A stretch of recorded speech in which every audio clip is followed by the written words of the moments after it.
What please one side.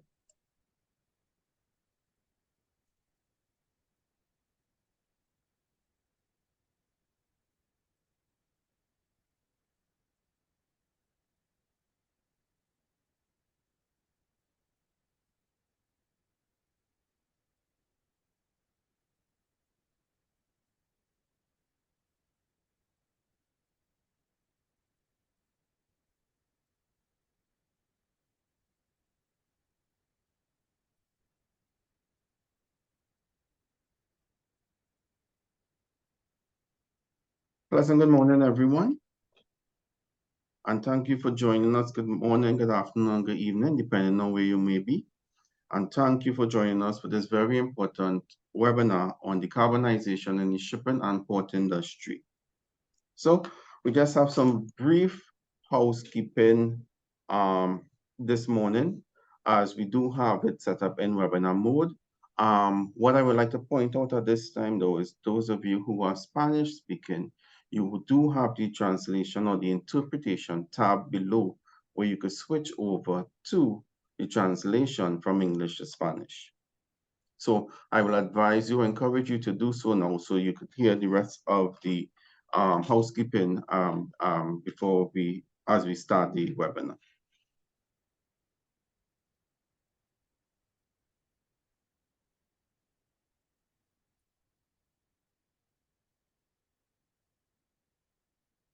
Okay, so you are allowed or able to ask your questions in the question using the question and answer tab that you will see to the bottom or to the top of the screen, depending on where you have your Zoom controls, to ask questions or answers during the proceedings this morning.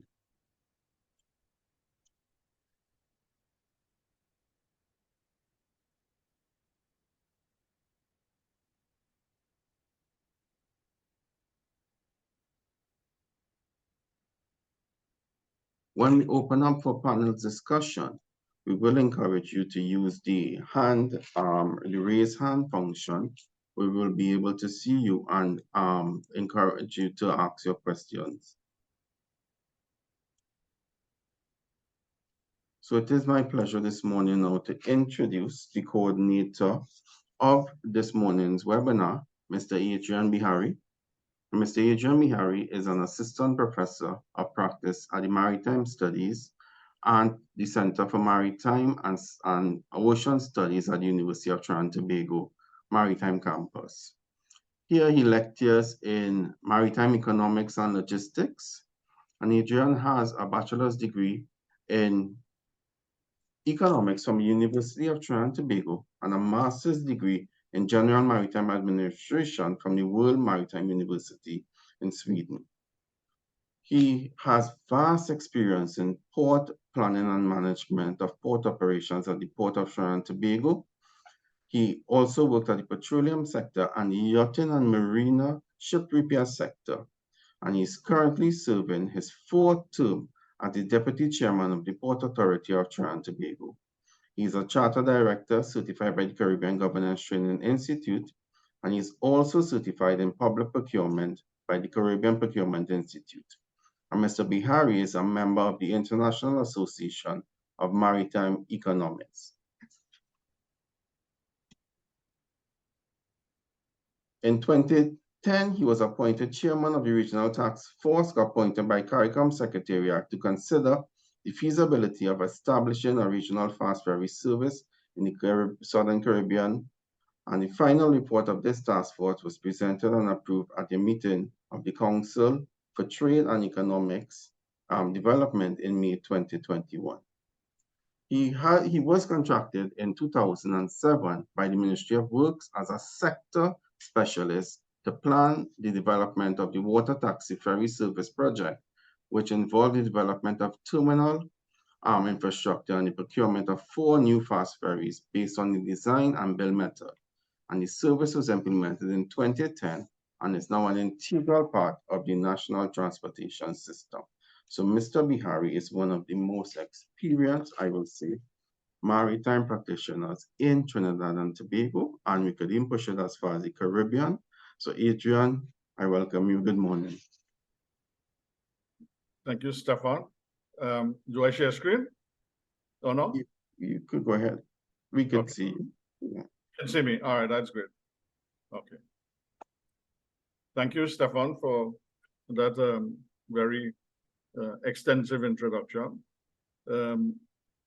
I will return the favor at this stage so that we get the introductions out of the way for both the host of the webinar, yourself, and myself as the coordinator of the webinar. So let me quickly introduce our host, who is Chief Cook and Bottle Washer for today's webinar, Mr. Stefan Nana. Stefan is a senior instructor at the University of Trinidad and Tobago, and he holds 21 years of combined teaching and research experience at the University of Trinidad and Tobago and also the University of the West Indies. He has a BSc in physics with a minor in environmental physics and material science, and he progressed to complete a Master of Science in Environmental Science and Management subsequently. His key focus is greenhouse gas emissions, reduction from all modes of transportation, but he also has an interest in renewable energies. He is the MTCC Caribbean Greenhouse Gas Advisor at the Center for Maritime and Ocean Studies, and he is certified by the UNFCCC Secretariat and the Greenhouse Gas Management Institute, GHGMI, to verify his expertise in the IPCC guidelines and in enhancing the skills to respond to the requirements emerging from the implementation of the Paris Agreement. So Stefan is one of our principal employees involved in the MTCC project, the Technical Cooperation Unit that is one of 5 headquartered in the world.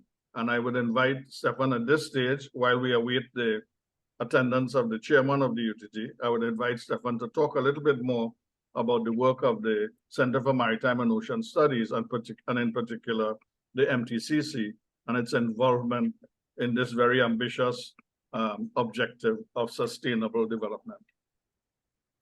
Thank you very much, Adrian. So, in addition to, well, the seminars and the webinars that we do put on for awareness, which is part of the capacity building initiatives of the university, and as Adrian mentioned, the MTCC Caribbean, which is the Maritime Technology Cooperation Center of the Caribbean, is one of 5 centers of that the IMO has established within its Global Maritime Technology Cooperation Center. So we are proudly hosted within UTT, and we were established in 2008. So 2018, sorry. So we have had about 5 to 6 years experience within capacity building and transfer of technology within the Caribbean region. And we were one of 5. So we are in the Caribbean. The others are within Latin America, Africa, Asia, right, and the Pacific.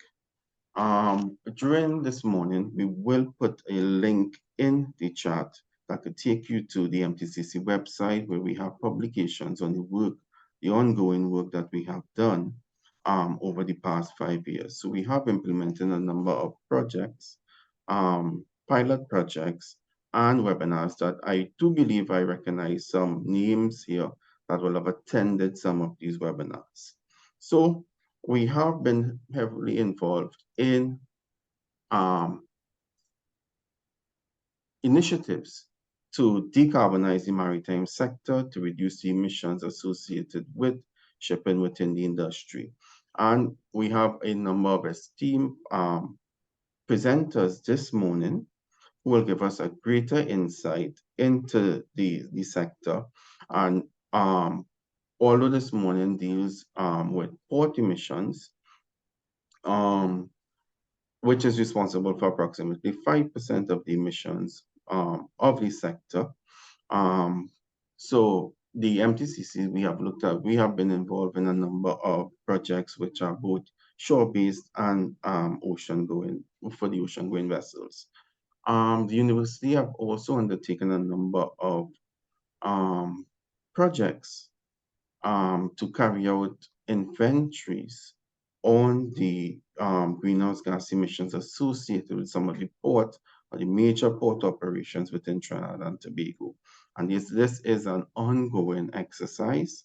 So we should look forward to some of these publications also soon. Right. So that's some of the key points on the work that we have done within the MTCC over the past couple of years, right? And we know, well, within the Caribbean region, greenhouse gas emissions associated with the transportation sector on the whole is only secondary to emissions associated with power generation. So it is a priority sector within the Caribbean region where there is scope to reduce the emissions. And as you know, we have a number of ports, major ports within the Caribbean, right? We also have a number of major shipping registries within the Caribbean region also. So all of these initiatives that are being introduced by the IMO and other jurisdictions around the world will have some kind of impact associated with it on the Caribbean, right? And these initiatives, most likely, some of these initiatives are those that we will have to implement or be able to support in the very near the coming future.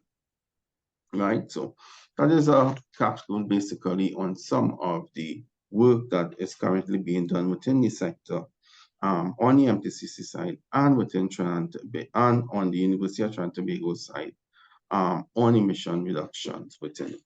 And as some of you may know, there is the IMO initial greenhouse strategy, which has been revised recently also, which is calling for a reduction in emissions of 50% by 2040, and to allow these emissions to peak as soon as possible and to be near zero or zero by the year of 2050. So the sector does have quite a way to go in order to achieve those goals or those targets. And all the players within the sector has a role to play to help meet those objectives. Stefan, thank you very much for that brief introduction into the work of the Center for Maritime and Ocean Studies as it relates to the MTCC. Would you also want to expand a little bit on the work of the University of Trinidad and Tobago at the wider level in terms of the non-governmental organization that the chairman has created for alternative renewable energy and some of the projects that are being pursued by other campuses at the University of Trinidad and Tobago in relation to memorandum of agreements that we have signed with other organizations such as the NEC, and also process engineering and their role in terms of entering into MOAs for alternative renewable energy projects, the solar energy project, and so on. Yeah, so we have a number of renewable energy projects ongoing within the university, the Center for Energy. And as a matter of fact, some of them are related to port emissions reductions. So there's one particular one that is currently ongoing, right, where we should see a rollout of renewable energy systems and being implemented at the port. And all of these tend to be interrelated again, as it is process engineering, Center for Energy, and so on. And UTT has been actively pursuing projects in transportation, right, to reduce the emissions associated with it. So we have a number of research projects and PhD students, MSc, MPhil students that are currently undertaking their degrees in renewable energy systems. We are currently in the process of creating a renewable energy group, right? And that is a joint group between some of the lecturers and the practitioners of UWI and UTT, right, under the stewardship of the chairman of the University of Trinidad and Tobago. So that is also something that we could look forward to in the near future, the establishment of that renewable energy group, who will, all of the terms of reference are completed and they're in the process of being adopted and so on. That group has specific mandate to introduce the renewable energy systems and make an awareness to Trinidad and Tobago. And we're looking at all sectors, not just transportation, energy, right? We are looking at all sectors associated with that group.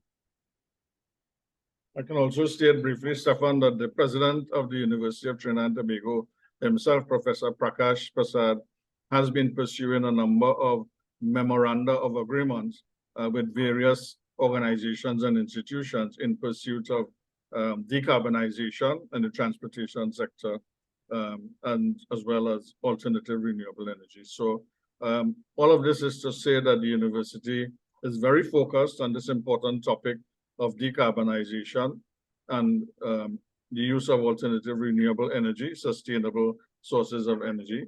I myself have done one study on behalf of ECLAC, which examined energy consumption and energy efficiency at the container terminal at the Port Authority Trinidad and Tobago.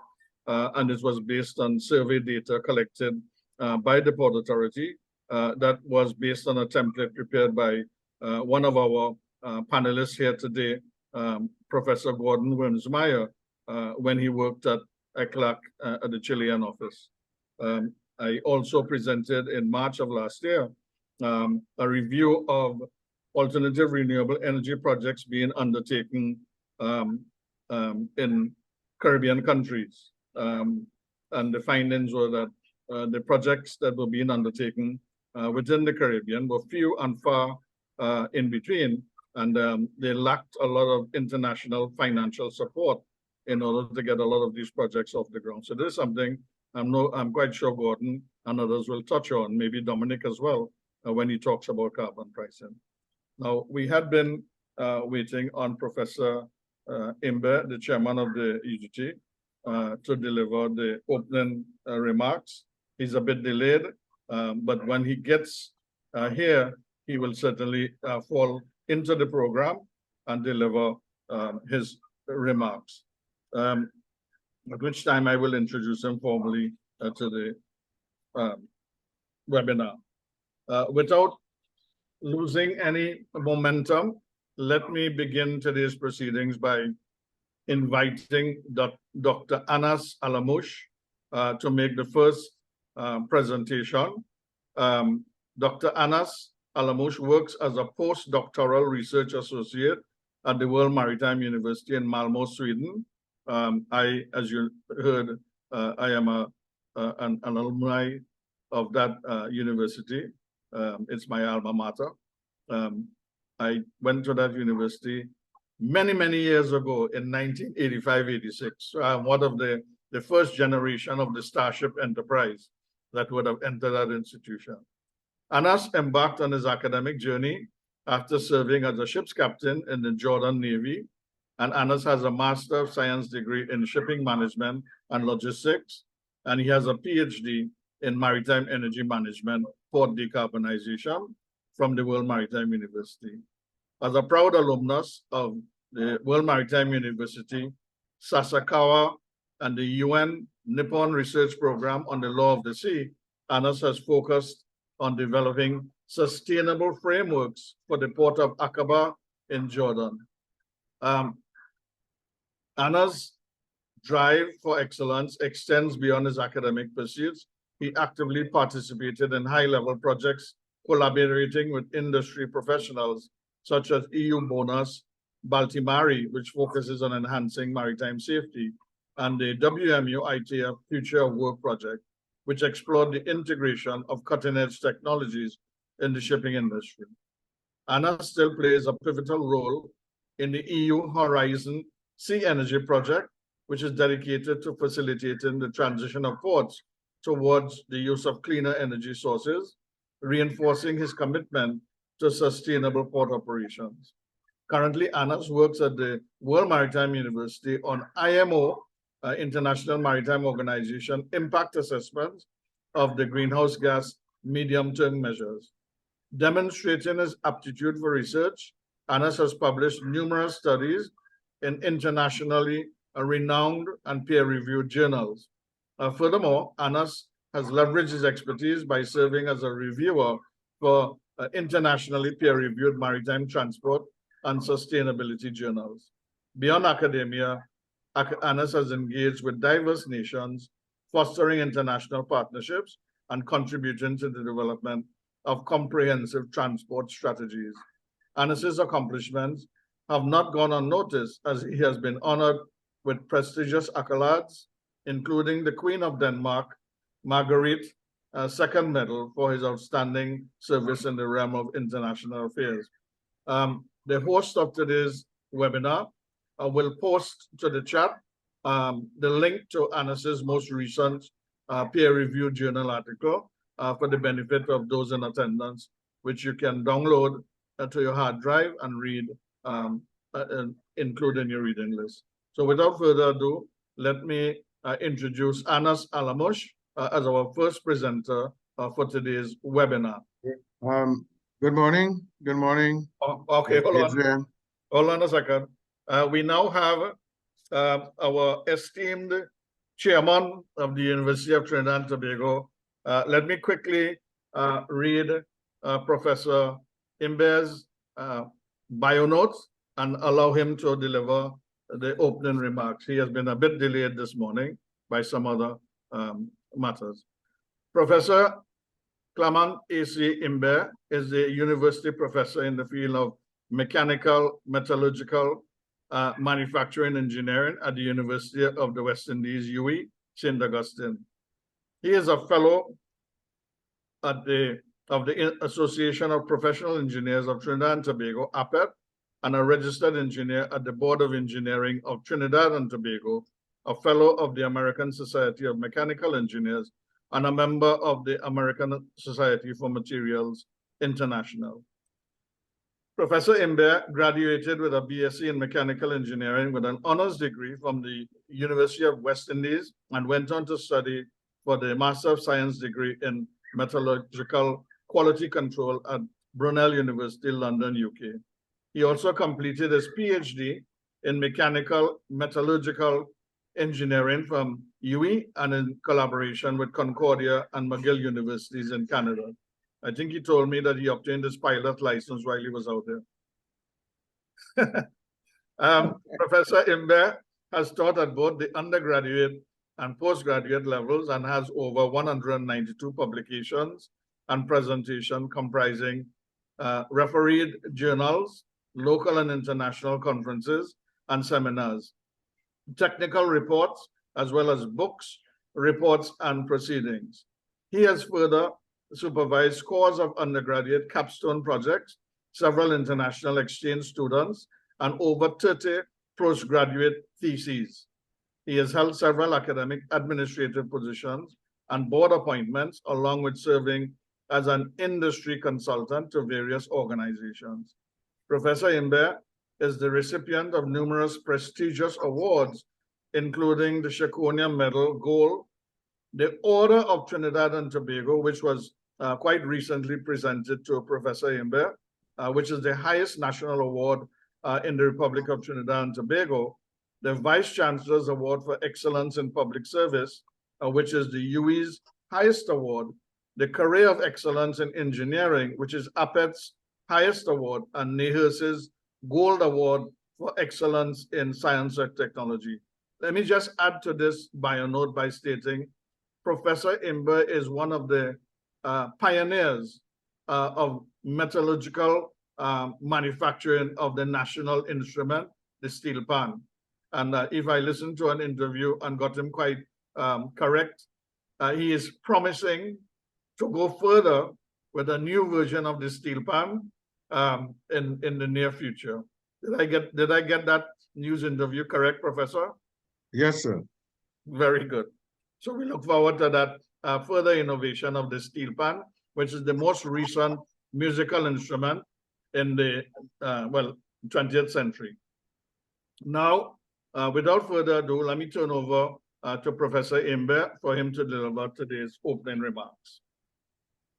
Yeah, good day and welcome to our virtual audience, wherever you are, to this most important topic of decarbonization in the shipping and port industry. Please allow me to congratulate Mr. Adrian Bihari, Assistant Professor in Practice, Center for Maritime and Ocean Studies at the University of Trinidad and Tobago, for once again organizing an international webinar on a topic of global significance. Professor Bihari has been able to assemble a high-level group of experts in the persons of Dr. Anas Alamouche, Research Associate of the World Maritime University, Dr.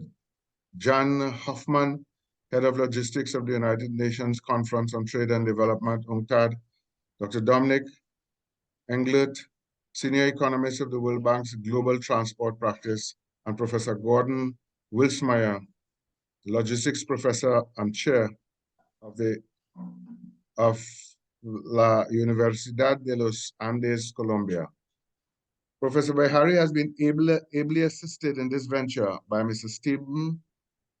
Stefan Nanan, Senior Instructor, Center for Maritime and Ocean Studies at UTT, and GHG Advisor to the MTCC Caribbean. Let me just explain what the MTCC Caribbean is, although many of you probably know what the MTCC is. The MTCC Caribbean, is hosted by the University of Trinidad and Tobago. It's one of 5 maritime technology cooperation centers, MTCCs, in the world. MTCs are charged with capacity building and climate mitigation in the maritime shipping industry, and it is a joint project of the IMO and the European Union, funded by the European Union, aimed at reducing greenhouse gas and other emissions, as well as promoting energy efficiency in the maritime shipping industry. This webinar is very much in line with the objectives of the MTCC. A recent World Bank report states that international shipping accounts for the movement of more than 70% of the value and 80% by volume of global goods traded. Because international shipping is done mostly in large containers and other bulk mechanisms, the industry only accounts for about 3% of global greenhouse gas emissions, comparative with much less than other means of transportation. However, the industry, as all others, must play its part in the global green energy agenda. This agenda was set as net zero by 2050, but recent events suggest that this timeline generally must be shortened significantly. Decarbonization in the shipping industry would require trillions of dollars in investment, including maritime infrastructure such as ports, which can also help lower the cost of goods. And that is very important for the consumer. In order to achieve this greening of the shipping industry, the International Maritime Organization has suggested technologies and other measures to make these changes cost-effective and equitable for different countries. And that's very important.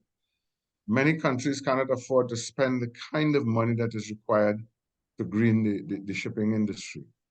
A price on carbon emissions is one such measure, which can also generate revenue of the order of 50 billion annually between 2025 and 2050. Small island developing states and least developing countries are most at risk from climate change, to which causes they have contributed much less. And these countries should benefit from a dedicated portion of carbon revenues, as recommended in a report on distributing carbon revenues from shipping. This is a recent report. There is a big gap between the climate finance provided and the estimated climate needs of those countries, that is, small island developing states and least developing countries. To repeat, they are most affected by climate change, but they have contributed much less over the years. Also, the most vulnerable countries struggle to access climate finance due to lack of capacity. So capacity building is a very important measure in this venture. Despite these constraints and its small size, Trinidad and Tobago has to play its part in this global mission and has embarked on an ambitious project on carbon capture and storage, funded by the country's government and some major oil and gas companies such as BP and Shell. In the interim, they have to find a way, that is in the interim of the continued use of oil and gas, particularly oil, we have to find a way to capture greenhouse gases from shipping. The importance of capturing the gas so that it is not released in the atmosphere is extremely important, particularly as we continue to use over 80% of fossil fuels for energy requirements in the world. This webinar would contribute to keep the University of Trinidad and Tobago in the eyes of the public, and especially in the international shipping industry, as a serious contributor to research and education in the area of decarbonization and other important areas. Again, Professor Adrian Bihari must be congratulated for continuing efforts in this regard, and I wish to also thank the distinguished international speakers who have agreed to be part of this exercise at relatively short notice. I wish you all success in this webinar. Thank you. Thank you very much, Professor Clement Imber, for that very informative presentation. Clearly, the subject of some research into the area of decarbonization. I'm therefore going to amend the number of presenters to include Professor Imber's presentation as well, and maybe invite him to join the panel discussion. I know he's an expert in this area, and I know he's a source of inspiration and support and guidance to most of us, or all of us, who seek out his advice on various areas. Without further ado, let me introduce Anas Alamush. Anas, you are one of the rising stars in the area of decarbonization. So we are all eager and keen to hear what your research is revealing from your various publications and presentations today. I thank you and give you the floor. Thank you very much, Professor Adrian, and also thank Stephen and Professor Ambre, and also the panelists, Professor Jan, Dominique, and Gordon. It is a pleasure and honor for me to be present here today and to share with you some of our research findings. And one of the main findings to facilitate decarbonization is awareness raising and sharing information. So thanks to you for doing this today for all this public. And allow me now to start with my presentation.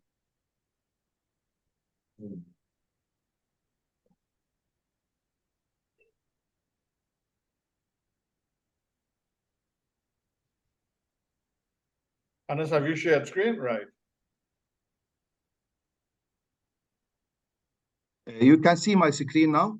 Yes, very good. Okay. So I will be talking about the port decarbonization. Port decarbonization is similar to shipping decarbonization. It's a very huge topic, but I will be gathering some pieces of the logos of decarbonization, sharing some of our findings from the projects that we worked on and from the publications. So the agenda for today is I will talk about some facts, motivation, why ports need to do decarbonization, some of the technologies to help the port decarbonizations, and what are the barriers to decarbonization, some of the implementation tools, policy and management tools to help mitigate the barriers and also implement properly decarbonization, introduce the port decarbonization and energy transition stakeholders, last but not least, opportunities for developing countries and a case study showing how we did some search about one port decarbonization. We know all that the climate change impacts are intensifying through floods and hurricanes and droughts, and this is mainly for the precursors GHG emissions. There is a huge concern from the whole world about this high emission, and the entire logistic chains are under pressure to reduce its carbon emissions. There is also international trade, port trade growth in the international trade. This means more activities in port and also future high emissions. Ports also visible and accountable to decarbonize themselves and the logistic change. We can see is that we are now start facing the climate change, and it is the reality through the floods, through the hurricanes and fires. And we as ports are obliged to do something for decarbonization in line for the Paris Agreement goals and United Nations Sustainable Development Goals. We have thousands of ports all around the world, and we have also the ships made millions of port calls every year. And we can see that ports are also energy intensive and high emitters because they are centric of industrial emissions through refineries, power plants, tenants, and the logistic chains. The port themselves, as can be seen on the right hand side of the table, emissions are high. These are examples of the some emission inventories from all around the world. Unfortunately, there is not one source showing the whole port emission inventory, but it is separate and dispersed inventories showing how much port emissions are high. Shipping emit 3% of the world emissions, and around 5% of shipping emissions are expected to be in the port, which accounts sometimes to 50% of port emissions. And some studies stated they account 5 times, which is a huge emission in the port itself. We don't forget also land transport emission in the port. Some studies highlighted that it could reach double the amount of port emissions in the port area. Why ports need to decarbonize themselves? This is regulation compliance, scrutiny and pressure from the logistic chains, shippers, consignees, carriers, forwarders, pursuit of greening their image and better market position. This is part of their corporate social responsibility. And there is also co-benefit with the reduction of ambient air pollutants, decarbonization, and the associated energy transition, mitigate energy sources scarcity, improve the energy security, especially volatility in prices and supply, and also bring about economic benefits through the energy efficiency. Last but not least, it also contributes to the implementation of the United Nations Sustainable Development Goals.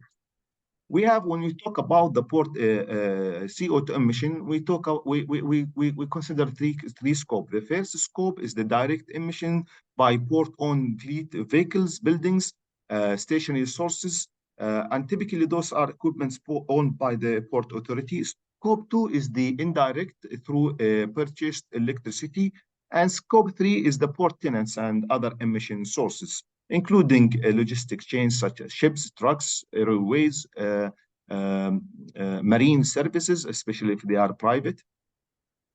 There is no definition for BEP decarbonization except aligning it with the Paris Agreement. We provided a tentative definition, which is the utilization of mitigation measures, technical and operation emission reduction measures to reduce, neutralize, and offset CO2 from various port emission sources, port operation, ships, and land transport, while the surplus CO2 emissions should be offset by sinks or sequestration. That is to reach net zero emission by 2050 in line of the Article 2 of Paris Agreement.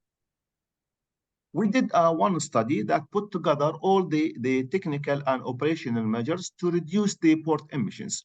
And those divided into those technologies that reduce and help to a certain extent decarbonize the port operation, changing equipments, changing the energy sources by alternative fuels, renewable energy utilization, energy efficiency, digitalization, and other operational measures. When it comes also to ships, ports play a role in facilitating decarbonization of shippings, especially by provision of alternative fuel bunkerings, alternative fuels, and engaging in the green shipping corridors. There are other also measures that reduce the ship's emission. We all know about it, like cold ironing, etc. Both also can play a role dependent on their business model and their outreach and the scope of their outreach.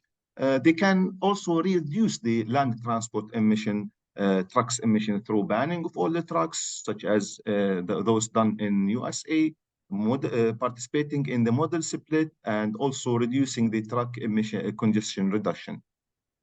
Renewable energy also can be used highly in port, especially wind energy and solar energy. And we see high potential, especially in those countries that are able to exploit the renewable energy. We worked in a Synergy project, which is a EU Horizon project, as addressing the ports as energy hub. And we build here, as you can see here, a framework port as green fuel and renewable energy hubs. The idea is to study how ports can become energy hubs by producing the fuels, or at least using third party to provide the fuel, alternative fuel for the shipping, also using renewable energy. And this should be supplied not only for shipping, but including the city itself. So we are addressing how ports become a hub between the city and the logistics chains. Of course, while taking opportunity to reduce their emission. Now we talked about the technology. The technology is there, but what are the reasons that binding ports back from really decarbonization themselves? As we can see, once we do any inventory, the emissions of ports are still high. One of the main barriers is the lack of capital finance, including other hidden costs of technologies. Uncertainty about the future regulations. Some ports are not following any regulation, or the port authorities cannot enact any regional or national regulations. Different port business models and management. So this is complex institutional nature. There is lack of awareness, information, and culture, training, and managerial experience. Once we ask ports in our surveys, they are not aware about the port decarbonization, not even environmental pollution.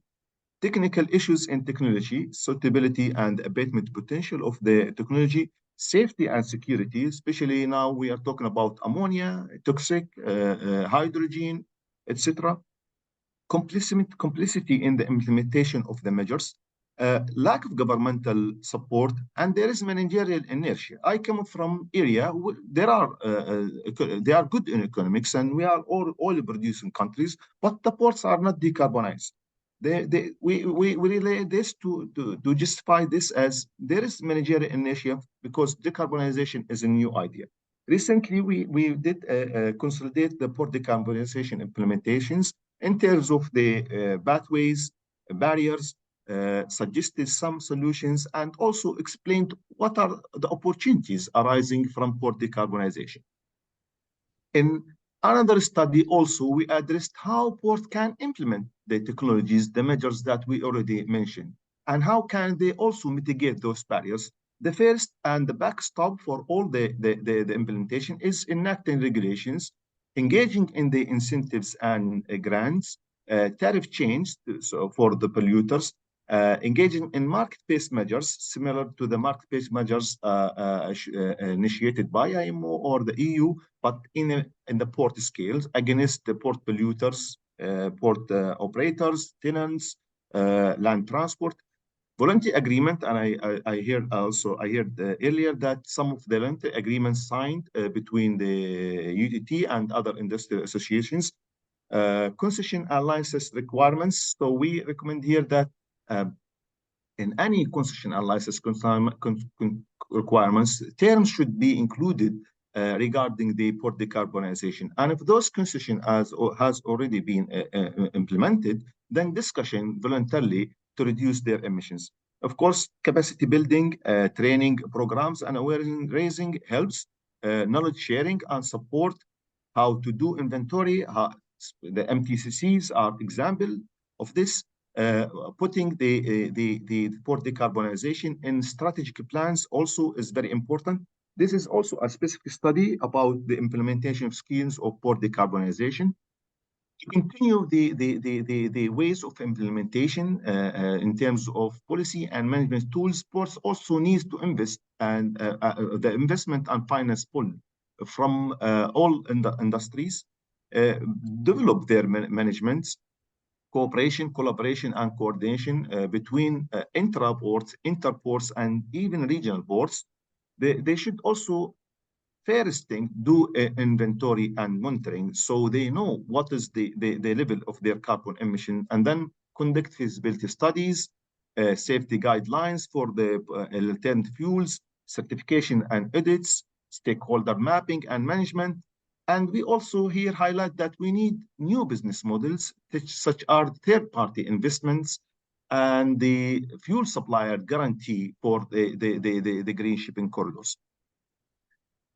Talking about the importance of the stakeholders in port decarbonization, one of the issues highlighted by EU, and they needed some solution for it, is the inertia of the stakeholders, because some of the technologies are not port specific.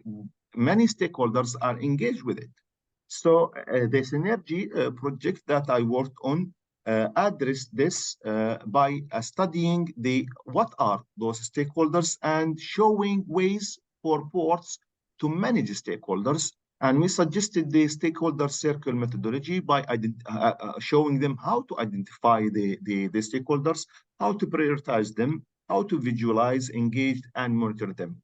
This work also done in consultation with the 12 partners in the Synergy projects, and also validated by some experts in the field. And we define the stakeholders of the port energy transition as individuals, groups, and even organizations who have interest, rights, and ownership over the energy transition. So those stakeholders may contribute to or be affected by the energy transition work and outcome, taking into consideration that these stakeholders may accelerate or decelerate the energy transition and thus influence the outcome. Some of the neighboring ports decided to start handling the ammonia and providing ammonia for some for ships, but it was banned by the city. City board as stakeholder need to be engaged before any energy transition project. We have created around 22 groups of stakeholders and subgroups of agencies and participants, and also showed their contractual relationships. Either they are indirect relationship, particularly for the energy transition, and also if they are primary or secondary. We included also the new stakeholders such as technology developers and manufacturers, energy providers, energy transition facilitator, and third party, and also even the consumers themselves.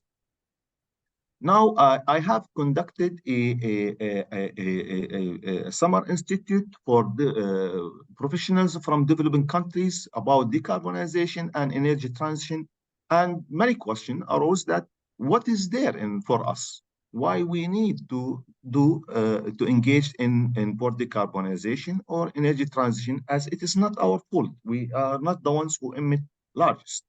So we provided some kind of opportunities, and those applicable not only for developing countries, but also for the developed countries. Decarbonization can be an approach that enhances port competitiveness, because the adoption of decarbonization puts ports on a sustainable track. So they green their image, which could attract environmentally friendly shipping lines and customers who prefer ports with low than high carbon footprints. With stringent regulations and scrutiny from end customers and consumers, the shippers and consignees would prefer ports committed to decarbonization goal. Meeting such demand gives ports access to global green market. Decarbonization also creates new jobs and opportunities, and thus accelerate economic growth.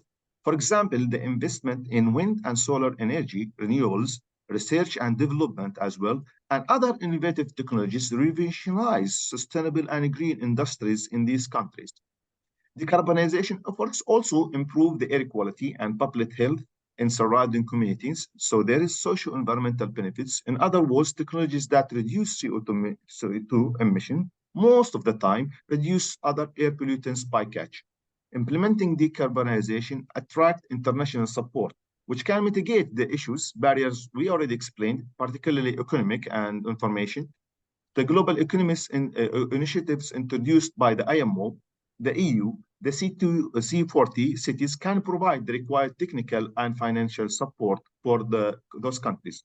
Developing countries also can benefit from the international incentives, such as the revenues of the future IMO market-based measures or the EU uh, emission trading schemes, which will be presented by our colleague from the World Bank, subsidies and grants, and among others. So those can support decarbonization efforts and mitigate the financial costs. This engage ports in the global realm of new businesses. Many ports, including developing countries' ports, can play a part in the value chain of the production and distribution of zero and near zero CO2 emission technologies, renewable fuels, and sources for the international shipping and for decarbonization. While this might be profitable, it also can mitigate some barriers, such as not being distanced by the future market-based measures, particularly least developed countries and island states. And this also may lower the cost of transport by having fewer ship calls because they are part of the logistics chains of the new fuels. The decarbonization and energy transition also increases the security of the energy supply. Ports can take part in energy transition, can overcome insecurity in energy supplies posed by the current energy crisis in Europe due to Ukraine-Russia conflict or recent pandemic. As such, seaports need to have sustainable and energy goals in their strategic plan. Last but not least, let me highlight here one study we did recently. One of our master students also did under my supervision to help decarbonize our home port in Jordan, Port of Aqaba.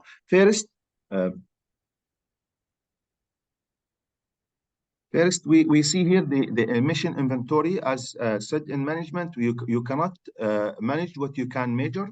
So we collected primary data from the port about their energy consumption, and then did the emission inventory.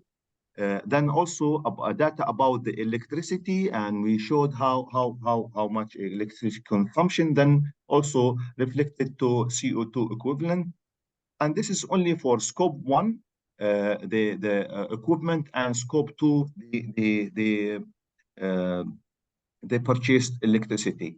Then also we downloaded data points from Copernicus for solar radiation in Aqaba and wind speed for 3 years to check how constant the radiation and wind, and it showed that it is constant and also has potential to provide good energy.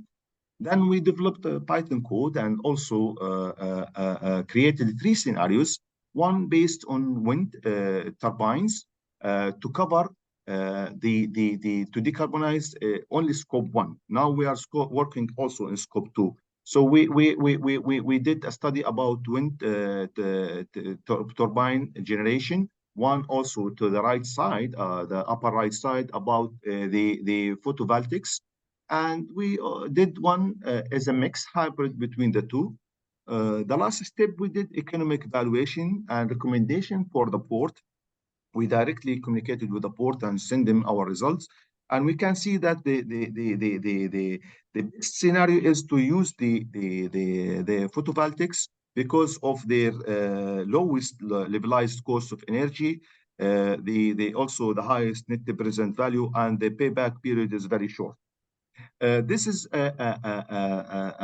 done for scope 1. Now we are currently doing scope 2, and also we will in the future do scope 3. And this is how decarbonization starts, step by step, until we reach the goal of zero carbon emission by 2050.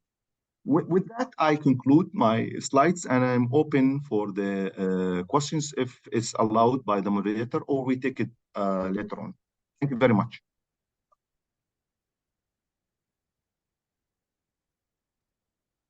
Thank you very much, Dr. Alamouche, for that insightful presentation and a look at some of the work that you have been doing under the C Energy project. I will open the floor up now for questions. So if you do have a question to ask Dr. Alamouche, what you'll do is use the raise hand function. And I will ask you to unmute yourself. You could ask your question and then Dr. Alamouche will provide your answer. Are there any questions from the floor or this morning?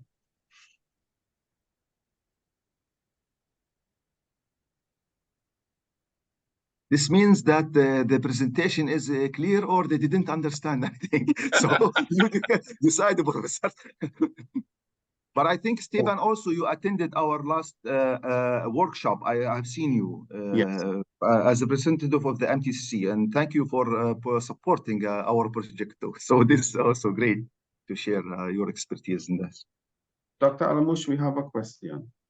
What role does the port state control play in the facilitation of decarbonization? Port state control is most of that. It depends where about the country itself. In my country, for example, port state control is under the Maritime Authority, which is not playing so much role into decarbonization itself compared to the Port Authority itself or the port operator. But they can play a role dependent on how much power and authority they are given.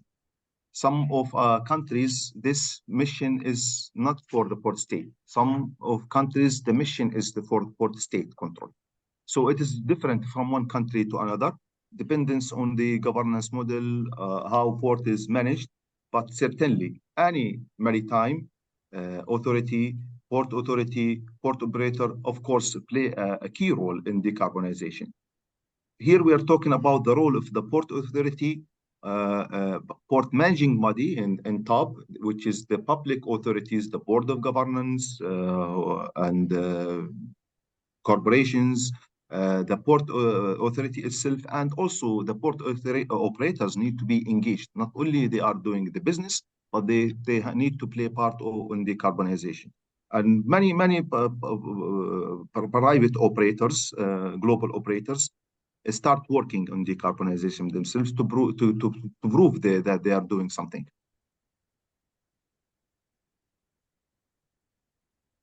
Okay, thank you, Dr. Alamouche. I have a question. The payback period for the renewable energy systems that you will have done, right? Is it that you have over the past decade or the past couple of years that there has been improvement in the payback period and the cost of these renewable energy systems for implementation at the ports? Yes, we use the ARENA or IA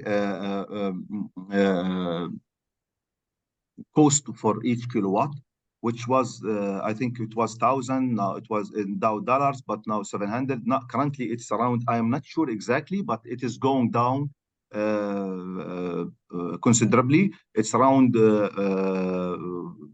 $500 for each kilowatt in terms of construction. So yes, of course, the cost of renewable energy, is particularly photovoltaics, is going down, and which is helpful for ports, as can the case that we showed. The payback period is short.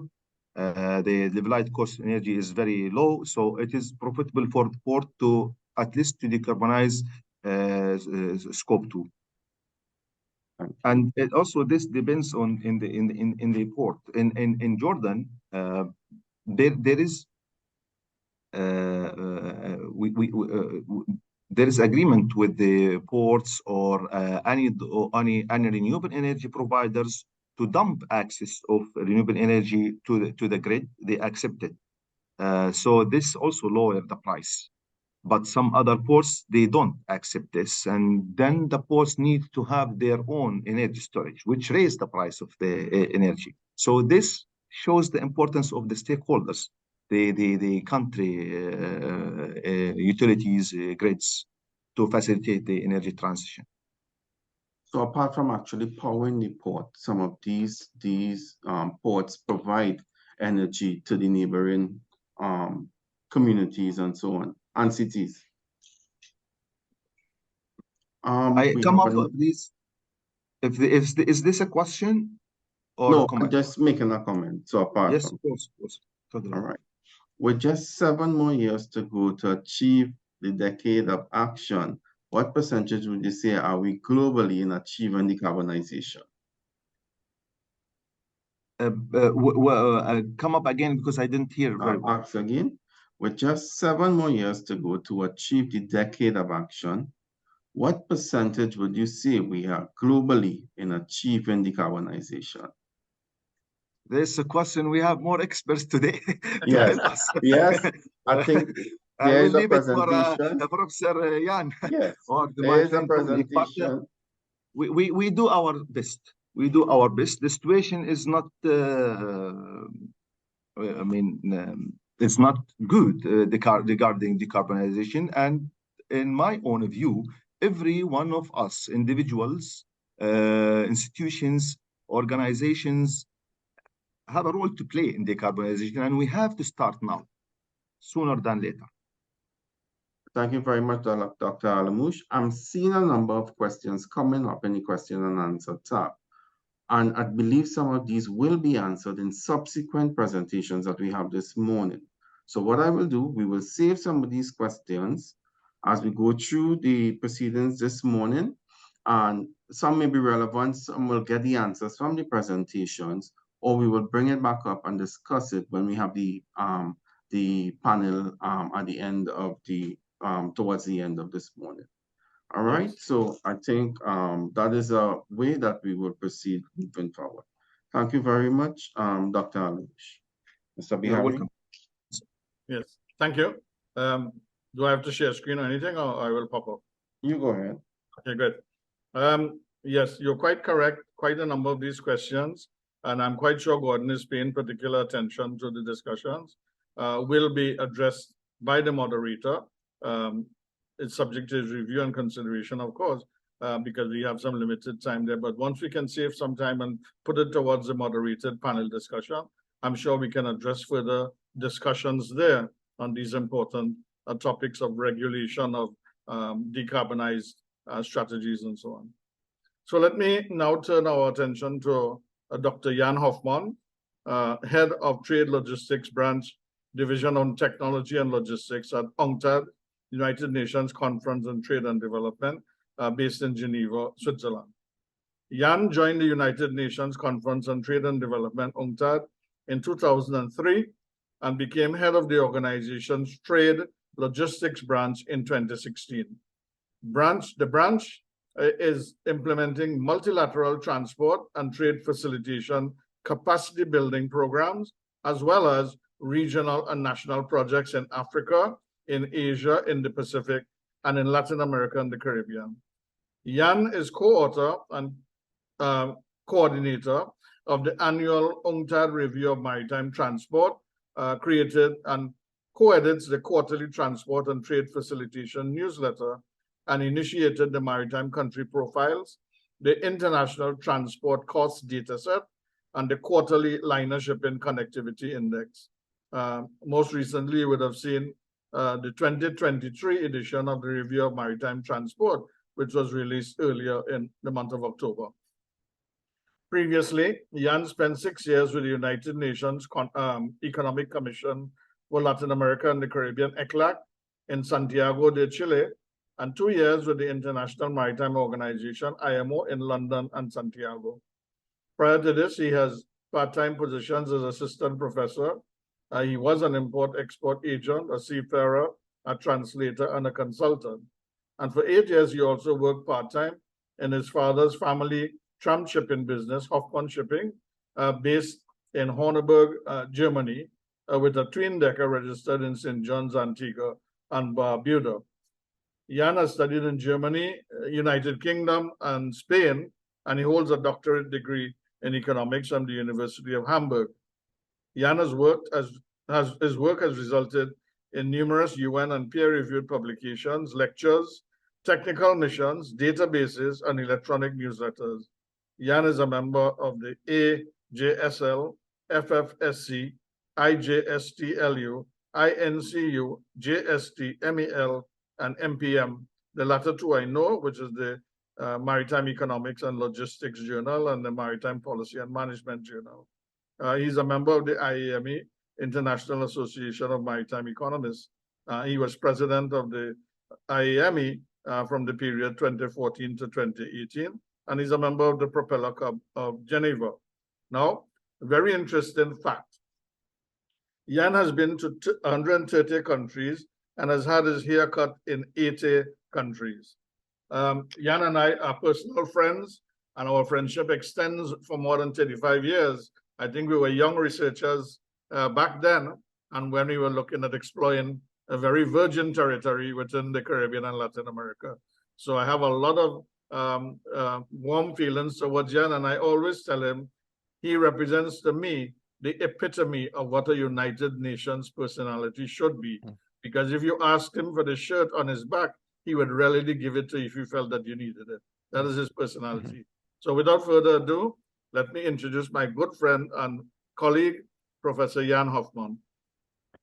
Thank you very much, Adrian. Very kind words. And yes, there we are. We're actually very good in our timing, even a bit early. And I thought I won't even use my all half an hour because, yeah, hopefully we have time for discussion. So as we had discussed, I will complement the very nice previous presentation from our friends at the World Maritime University, which gave some fundamentals with some latest data updates from our review of maritime transport. We are very proud of this publication since 1968. So let me start sharing the screen so that you can see that you will now see my office. That's the building there from where we produce the review of maritime transport. And here is the latest cover. And yeah, it has a special chapter. It has the usual update, and I'm a bit making a sales pitch to all of you. This fascinating, great publication. There's a lot of country rankings of port performance, connectivity, really a lot of data. We have a statistical online annex beyond this publication, but we had a special chapter about decarbonization. And we launched the review this year in London, in the presence of the Secretary General of the IMO. And it was really, well, it was a lot of extra tension and work to make sure we don't step on each other's feet and we shoot in the same direction. But it actually worked out quite nicely, although some IMO friends were also surprised. And I confess I was surprised that some colleagues were surprised. So this chart here and the associated press release and so on was among the most quoted in the international press and commentators, social media. It shows that the topic we are discussing here in this webinar, and I forgot to thank all of you for the organization and for inviting me. Congratulations. And this chart shows that global emissions have still been going up. Emissions from shipping went up by about 20%. And we wrote this in our press release, and some people said, are you sure? Can we check? So I double checked, and actually depends how exactly you calculate from year to year or quarter to quarter. They went up by 21% or 22%. What explains this up and down and the trend? The main explanation is, of course, if trade and volumes grow up, and as long as we have not done all the things that we are discussing today in this webinar, emissions will go up in parallel, maybe not quite as fast, but they do go up. No? So the long-term growth trend is due to growing trade, combined with, and I'll show you some charts, growing distances. That's another interesting development. Even, it's not only that tons have gone up, but ton miles have gone up even more. And what explains these up and downs, this volatility? This is not so much volatility in volumes, but this is to some extent changes in speed.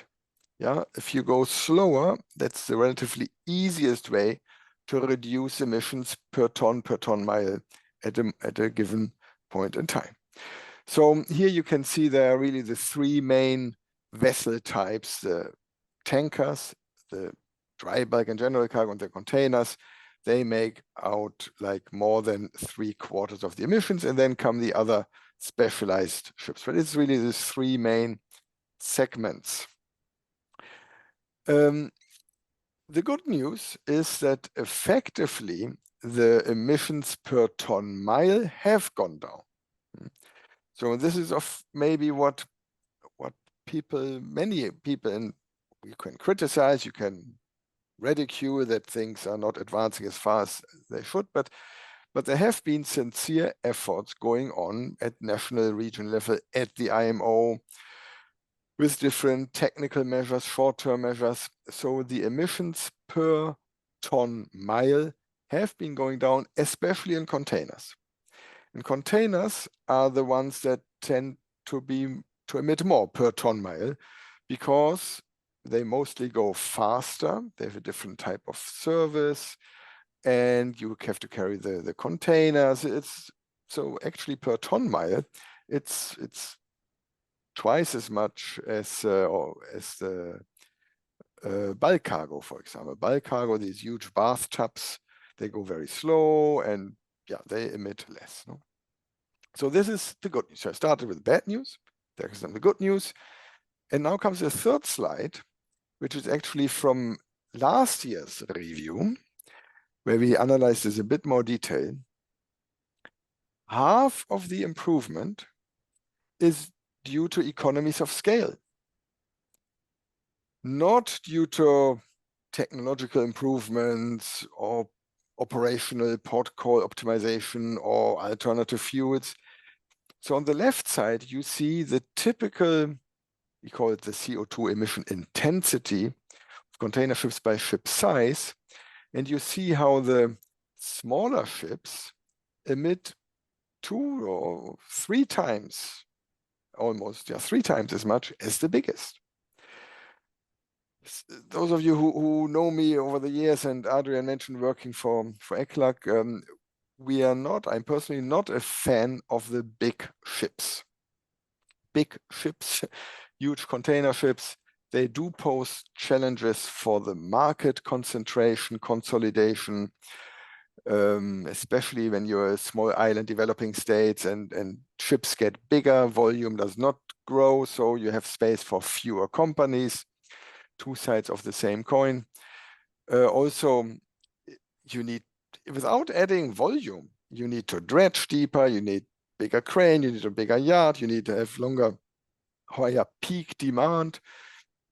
So I'm not a fan of big ships, but we have to acknowledge half of the improvement we have seen over the last 20 years was due to economies of scale, because ship sizes have been going up.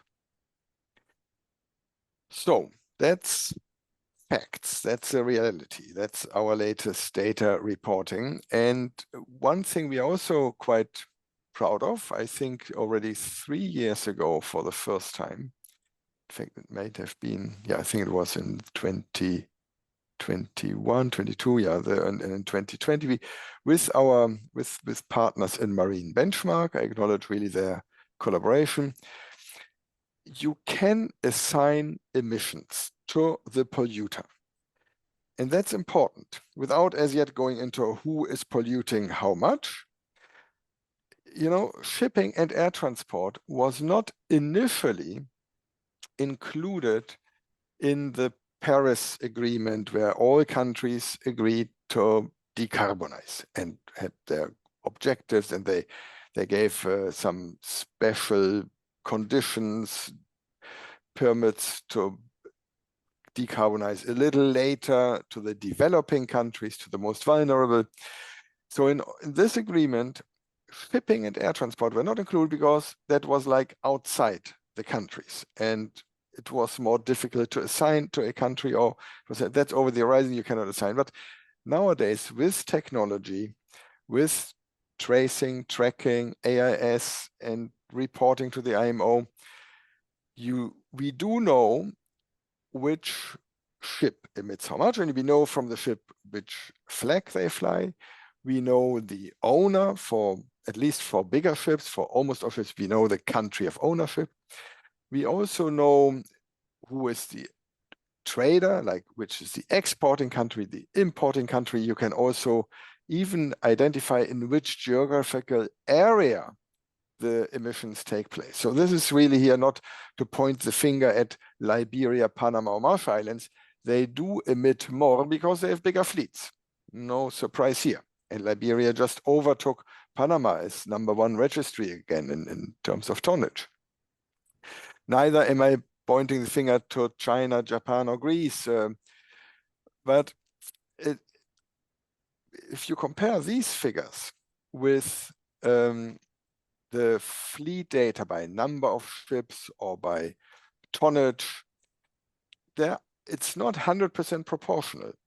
So, for example, Germany is no longer the 6th biggest ship owner. They have their share in ownership has gone down, but in terms of emissions, they are relatively big because the German ship owners own container ships, and container ships emit more than tankers and bulk carriers. So I hope you see what I'm getting at. No, same. The differences between the registries is not necessarily that some are better or worse, but they may host different ships.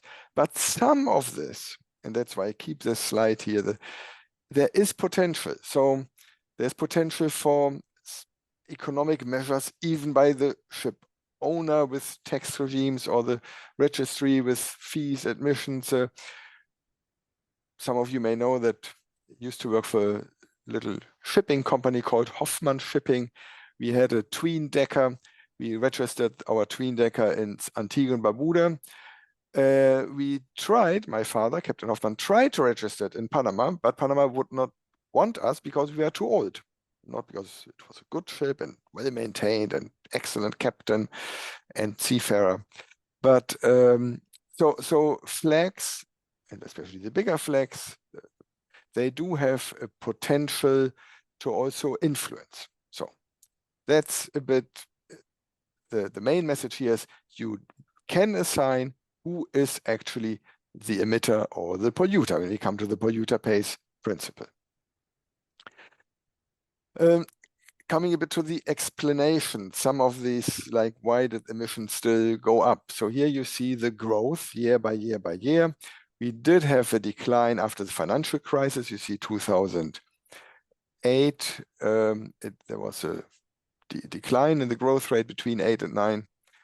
And then again, when COVID started, what I find actually more interesting than the ups and downs is if you look a bit closer, there are far more years, especially recently, where the ton miles, the orange line, is growing more than the blue line, the tons. So this means the distance traveled has gone up. And this is the second chart that was very much quoted, highlighted in the press reporting about our review. And when I drafted the first draft press releases and news items, I said we have reached historical heights in records, historical records in distance traveled for grain, for other dry bulk, and for oil. And then some more careful colleagues of mine, they said, Jan, you're wrong. We don't, no, sorry, not that I'm wrong, but we don't know. In this chart, we are showing data starting 1999, but for most of these, we have it actually since 1980. So I can say confidently, since 1980, for the data on record, we have highest distance on record. But we do not know if in the 1970s, when the Suez Canal was closed, maybe oil tankers traveled even longer distances. That we don't know. But the key point here is that thanks to overall improving efficiency of the shipping business to different geography of trade. There has been a long-term trend of increasing distance, and most recently it's rather negative reasons or sad news. Grain distance have further increased because there is less grain coming out of the Ukraine, and so Egypt has to buy grain from further away, from say US or Brazil. So the distance goes up. The oil distance goes up because the Russian oil now no longer goes much to Europe, but it goes to India and China. So it's not directly linked to carbonization, but it also gives you a bit of background, broader long-term trends. Shipping keeps growing, and distance of this growing trade has so far even increased, leading for more demand for fuel. Now, this is the demand side. Now, I showed you the growth of trade, the distance. Now, on the supply side, here you see the order book. What's the world order book in cargo carrying capacity? And with hindsight, I actually think we should have made this different. Here I give you the absolute numbers, plus the orange line is the growth, but the blue is really the important one. That's the order book on the left-hand scale.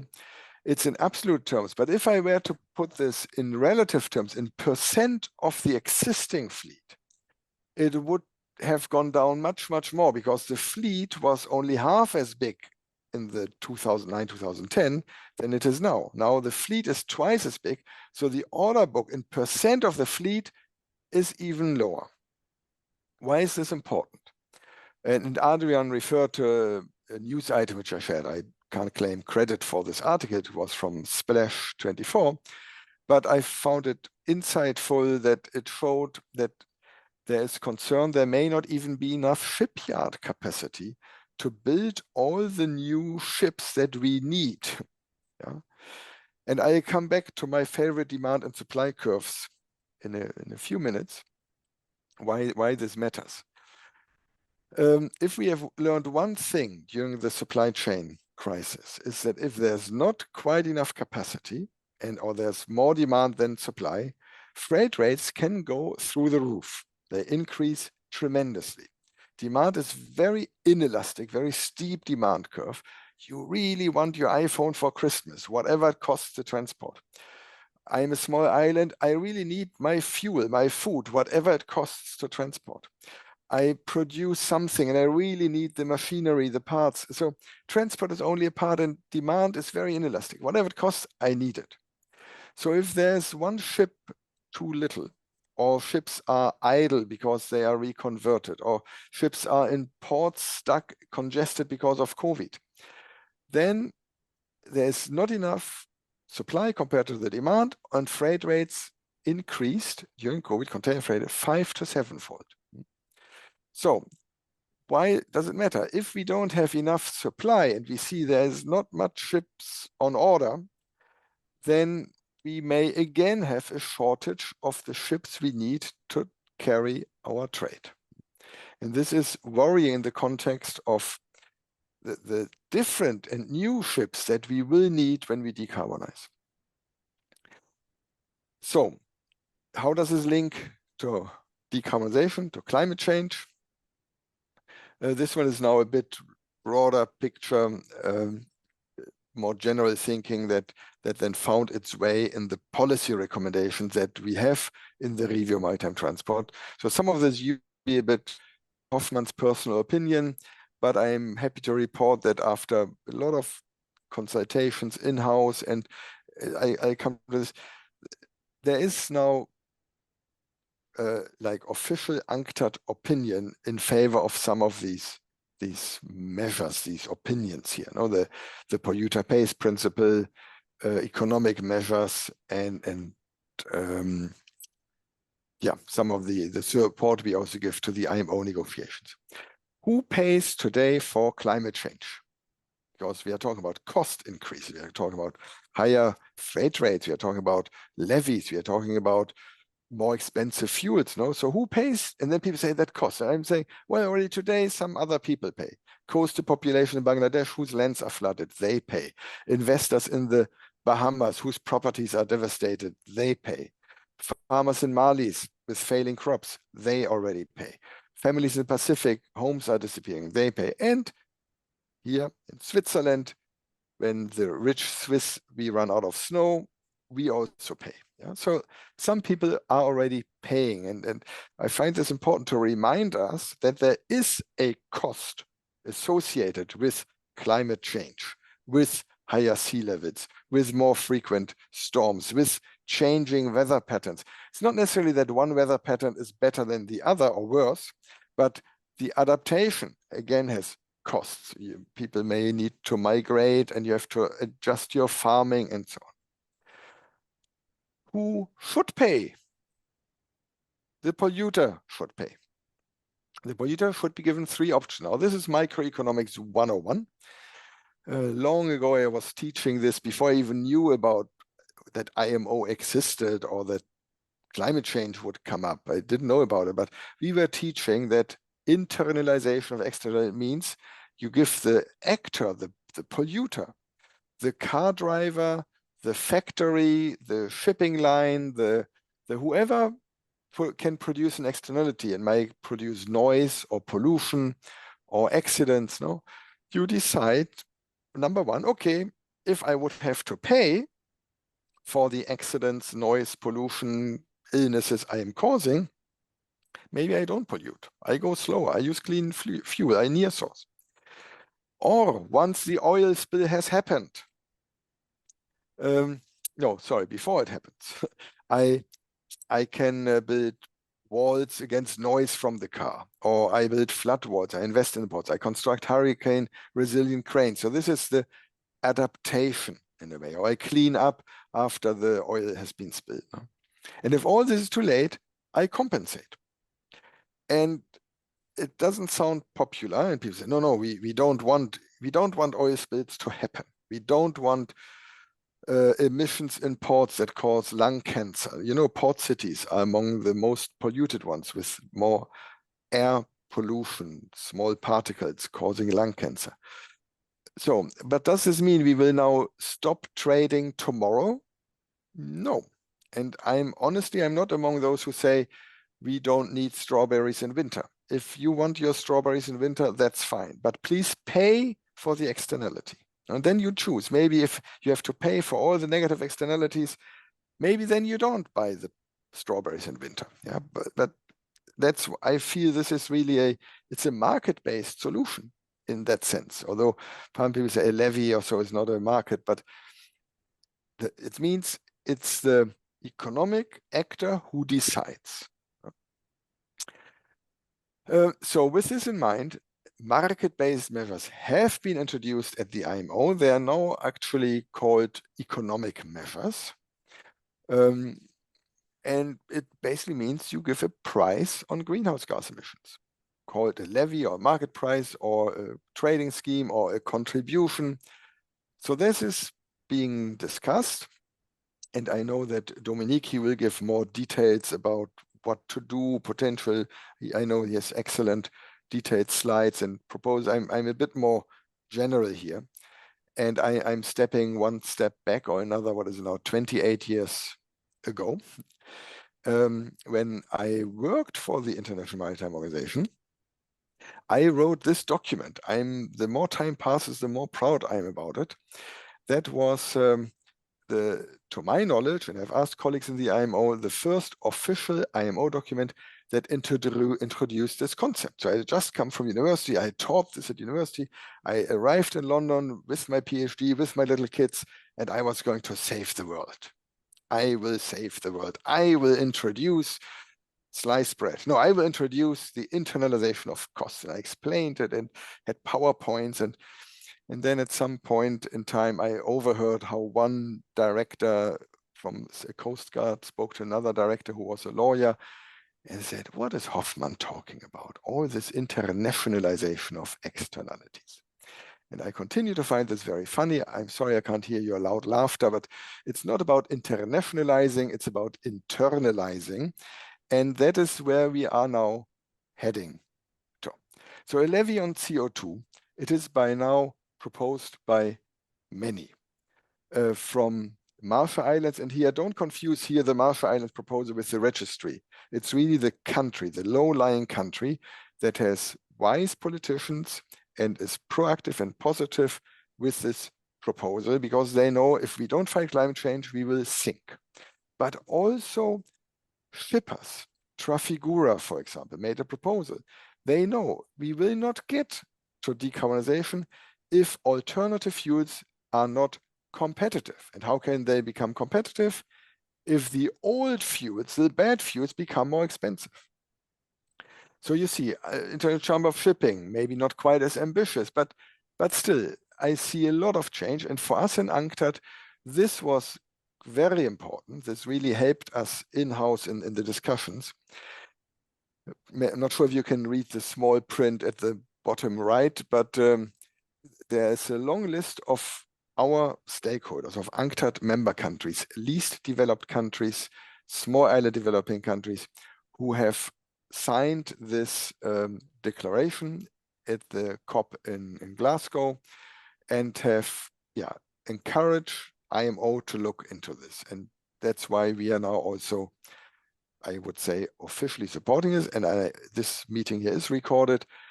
We say in our press release, we put it in writing, it's not UNCTAD to decide. UNCTAD is mandated to help develop research, advice, technical assistance to support developing countries. It is, of course, not UNCTAD, but it is the IMO. It is the IMO member states to decide. We are only there to provide background information research. So it's not us to decide, but we are tasked to provide background information and analysis. So what are we actually talking about potentially, just to give you an order of magnitude? So I looked, how many tons of fuel are actually burned every year? And then you know that's something for the dinner table to impress your mother-in-law. How many kilos of CO2 do you produce if you burn 1 liter of fuel with your car or diesel? So you burn 1 liter. How many kilos of CO2 do you produce? It's about 3 times more, 3.15 times more, because each C atom gets married with 2 O oxygen atoms. That's why it is CO2, and they have roughly the same weight, and so it becomes 3 times more heavy. So if I use these 3 numbers here, I end up with $72 billion per year of total carbon levy. Now, the proposal is not that all this will be a net contribution. Some of this may be a discount for the alternative fuels. And of course, very, very important. You only pay if you burn fuel that uses CO2. The moment you switch to alternative fuels, or combine with wind power, or with solar, or nuclear, or anything else, then you no longer pay this. And so that's important because 72 billion. Oh yes, I'm in favor. I want UNCTAD to manage this, and I want just 1% commission. No, it's not about this. But I still want to share with you the order of magnitude of this. So, but I'm optimist. Technological progress will never be as slow as today. Is it slow? No, it's not slow. It's fast, but it's going to be even faster. So there was a discussion, who was it? Somebody said, oh, the technologies we need to achieve our ambition in decarbonization, they do not yet exist. And then some NGO were very critical, ridiculing, and so on. But I agree with this. Even though they do not yet exist, you know how long it takes to develop national, regional, IMO, multilateral regulation. It's a very, very, very slow process. So we need to develop today the regulation, the ambition the economic measure, the technical measure for the technologies of the future, and these are advancing. So one last key message before I come to 3 conclusions. And now I will show you my dear beloved demand and supply curve. So this is a standard shipping economics 101.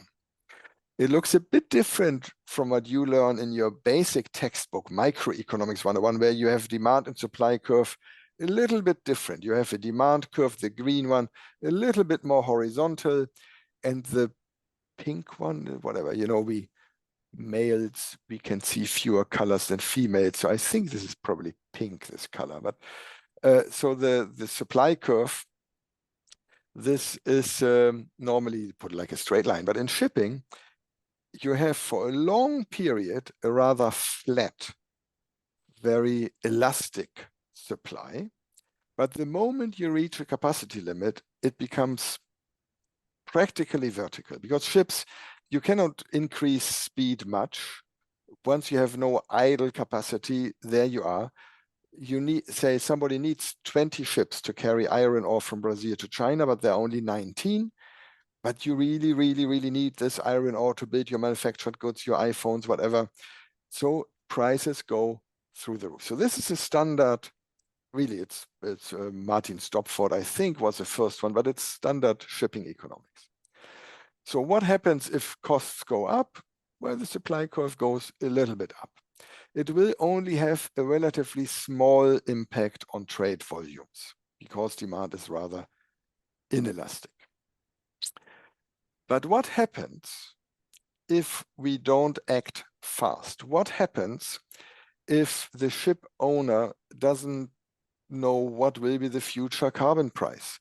What fuel? If he is not sure, he orders a new ship but doesn't know whether the fuel will be available when he goes to some far away small island state.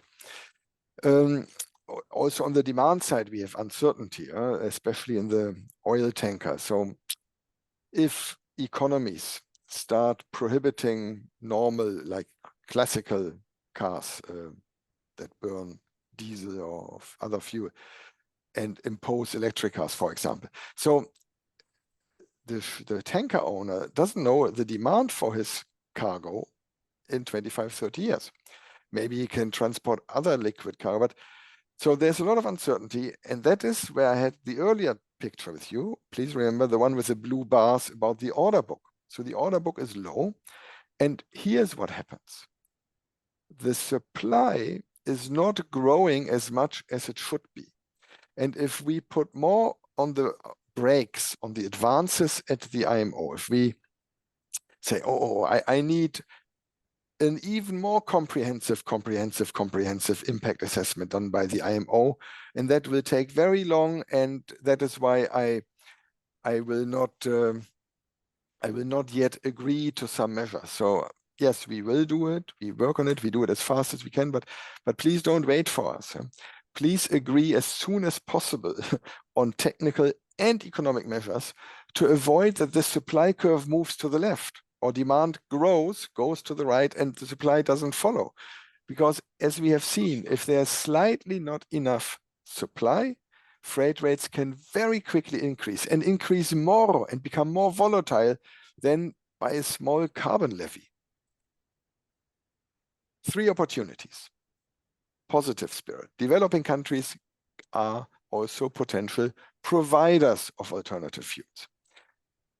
So here's from actually the same COP event where this Glasgow declaration came out. Zero carbon emissions present a business and development opportunity for several developing countries. In the past, the bunker fuel market was a very non-inclusive market. Countries with large oil reserves could participate, others maybe not. And yes, I admit, our dear friends in Trinidad, you do benefit from fossil fuels and you will continue to sell LNG, and I'm glad that nevertheless you invited Dominique, who is particularly not happy about LNG, and I am with Dominique. It's not really the long-term solution, but still, on the positive side, Trinidad too can also provide alternative fuels, power to X, convert this to alternative fuels. Second opportunity. With an economic measure, we generate funding and we can invest this in improved trade logistics. We have simulated impacts of improving maritime transport cost determinants. That was actually from last year's review or 2 years ago already. So I didn't put here the whole econometrics, but with Gordon, we had worked on several studies, what explains maritime transport costs and what can be done to reduce maritime transport costs. And we had together seen that like a port that is privately operated vis-a-vis a port that is government run, the privately operated tends to lead to lower maritime transport costs, lower waiting times. No, Gordon, we had done this one on the Caribbean also, or more competition, or better port infrastructure. So all this to say, if we invest the money right in strengthening competition authorities, customs automation, climate resilient cranes, stretching, what have you, we can reduce shipping costs. So that's the opportunity number 2. And the number, last but not least, the 3, it's really the big enthusiastic message. The maritime industry has the historical opportunity to be ahead of the curve. It can shape one global multilateral framework. Other industries need to implement many national frameworks where there's the risk of free riders, no global enforcement. But here it's the same for all, as long as those who are weaker and smaller get some economic incentives, because you cannot have a special deal. You cannot have substandard shipping in some region and not in others. So that's mostly from our last review of maritime transport with some longer term background. In the end, I think I did eat up my half hour because I spoke so enthusiastically and went on and on about some of the slides. But here's the acknowledgement to all my dear co-authors and friends and reviewers. This is really a big teamwork, the review of maritime transport. And here are the links where you find the review, you find our maritime statistics, and where you can contact us. And this file will, of course, be shared with Adrian and the team, and you will also have it. Thank you. Excellent. Stefan? Thank you very much, Dr. Hoffman. I would like to open up the floor now to some questions. Anybody, again, you guys can use the raise hand function. We will ask you to unmute and you could ask your question.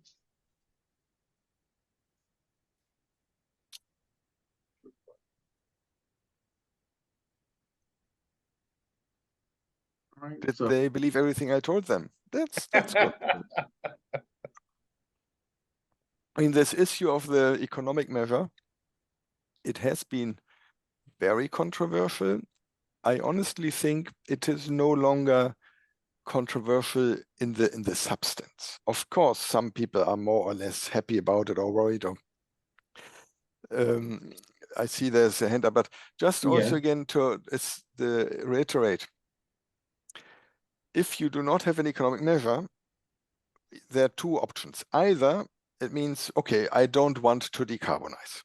And that's one option. There are some people say, I don't care that much about climate change, my country or my business not that much affected.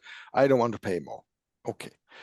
But if you agree that by certain dates you want to have achieved certain reductions and by 2050 at 0, then a combination of technical and economic measure is less costly. So the argument to be against the costs and the fear of who is going to pay, it's really the false argument. If you only have technical measures, the cost increases to shipping will be even higher, because then you have command control and I mean, it's a longer story, but I really feel quite strongly about also to those friends and countries whom I understand who are worried about the additional cost.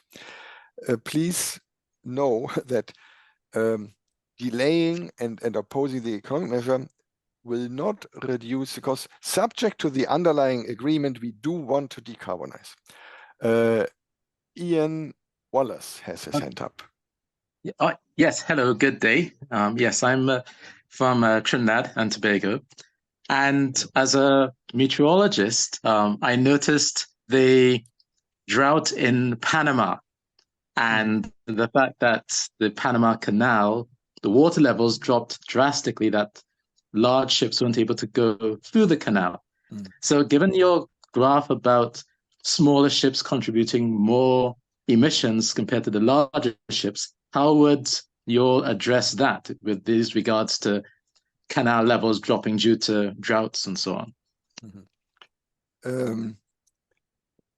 Yeah, three thoughts here. In fact, the three biggest registries, Panama, Liberia, and Marshall Islands, they are all three countries who are even more than the average country affected by climate change, like we see now with the Panama Canal, the drought, and the canal is losing business. So Panama has a significant economic impact due to the climate change. So I call upon the registries to do what is in their power to have economic measures on the registry level. If just the top 5 registries were to get together, the strong ones register more than half of the world fleet, and if they were to give lower or penalty fees to bad ships, older ships, more emitting ships, I don't know. You didn't ask that question, but I thought it was also a good answer to a different question. Now about the smaller, bigger ships, I'm not quite sure if I see the association there, but the Panama Canal has its limitation. It was expanded, but still the ships that go through the Panama Canal today are only a little more than half as big as the biggest ships that exist in container, dry bulk, and oil. So it's actually only the smaller ships that pass by the Panama Canal. But I'm not suggesting that we should. I just got a Zoom message here. No, I hope I'm still with you. Yeah, I'm. So yeah, I answered a different question than the one you asked, and about the ship sizes. Maybe you want to be a bit more clarify what could Panama do to increase bigger ships? Should they build a bigger canal or should we build a canal in Colombia or Nicaragua that is sea level? And no, I'm not suggesting this.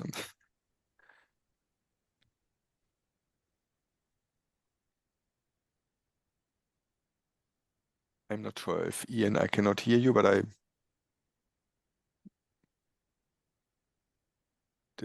I don't hear anybody. I hope I'm with you. Yes, hello. Yes, hello. I got you. Yes, you answered my question, and okay. Obviously from the weather point of view, I've been looking at the fact that you talk about how the larger ships and what their contributions are within the emissions. So I suppose you've proposed whether we build more canals, but that's one part. I suppose the other part is we have to obviously offset the amount of fuel that we're using, as well as to bring in more greener types of methods. So, I mean, you've answered the question. The biggest competition to the Panama Canal is the land bridge in the United States, no?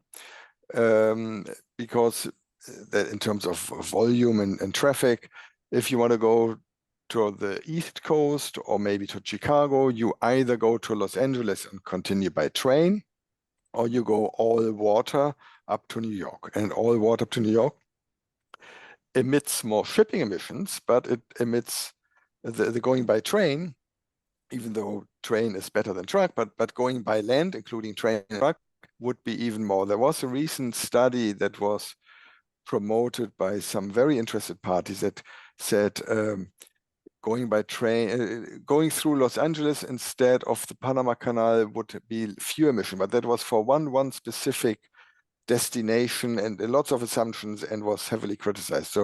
So please believe us that going through the canal is better than going by land. Well, thank you very much. Dr. Hoffman, we do have some questions in the chat, right? So I will read one out for you.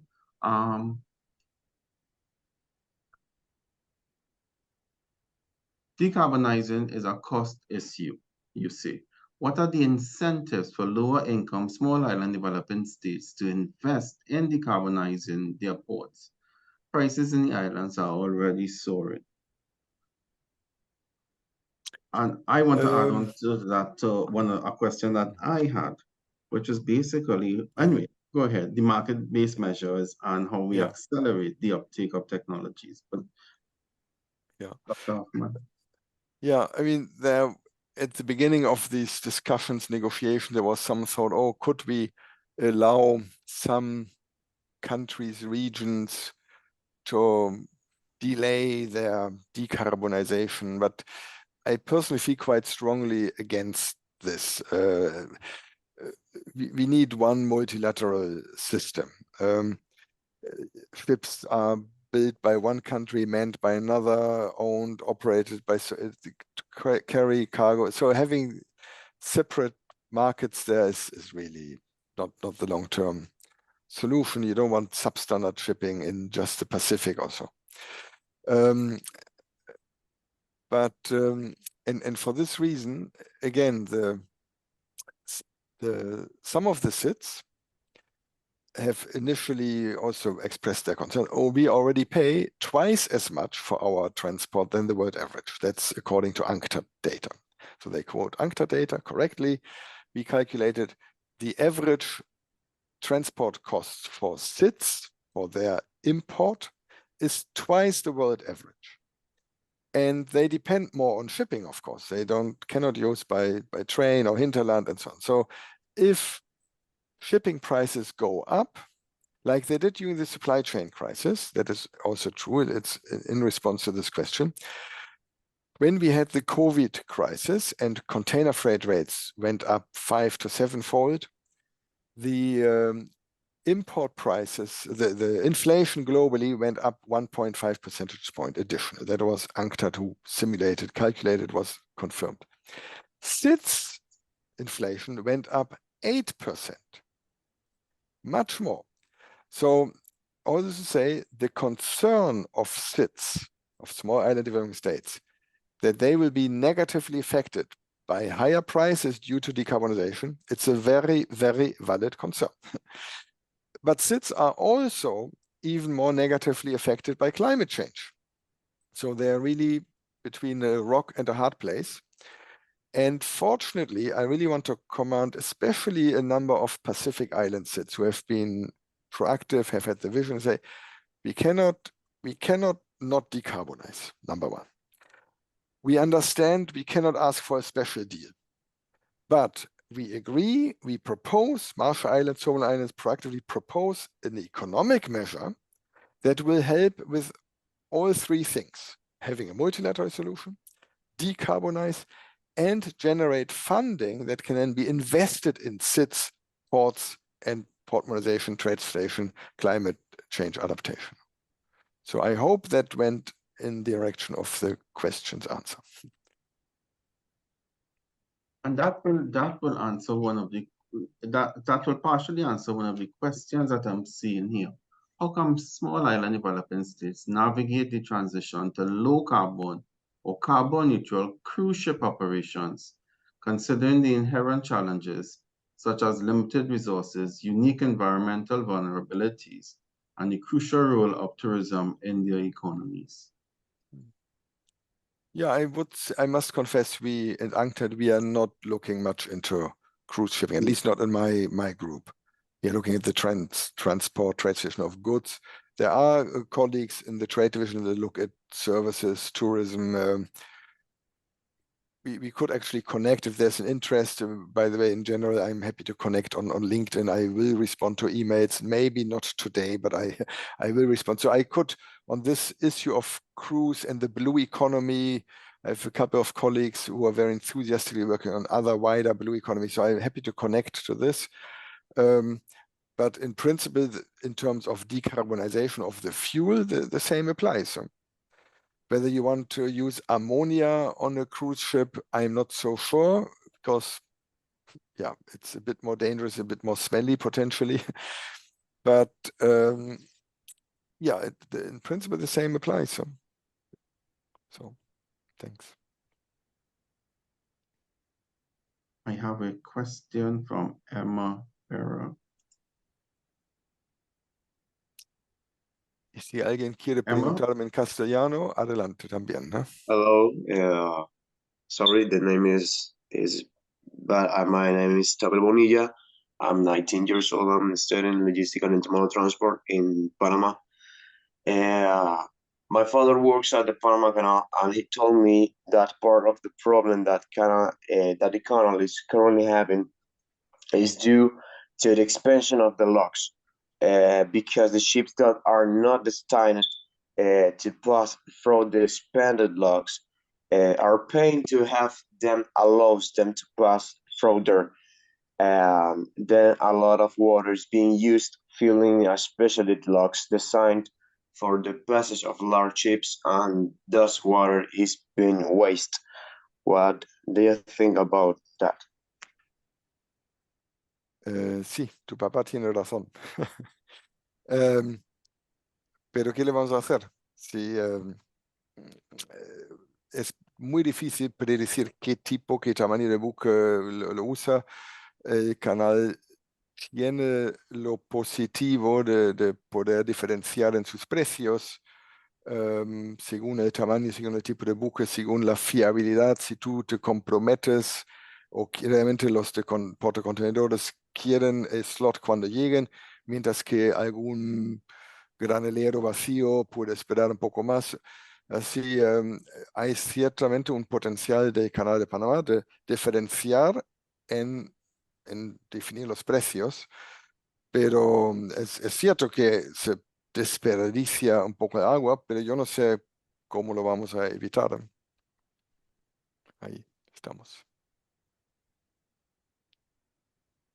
John, I do hope you were able to answer his question. We have a question from Diraj Mase. Yes, good morning. Diraj Mahis, Club Depot in Trinidad. I just have a comment and possibly a question, but first of all, I just want to say thank you to Mr. Bihari for the invite, and of course, the chair, Professor Imbert, and yourself, Mr. Nanan.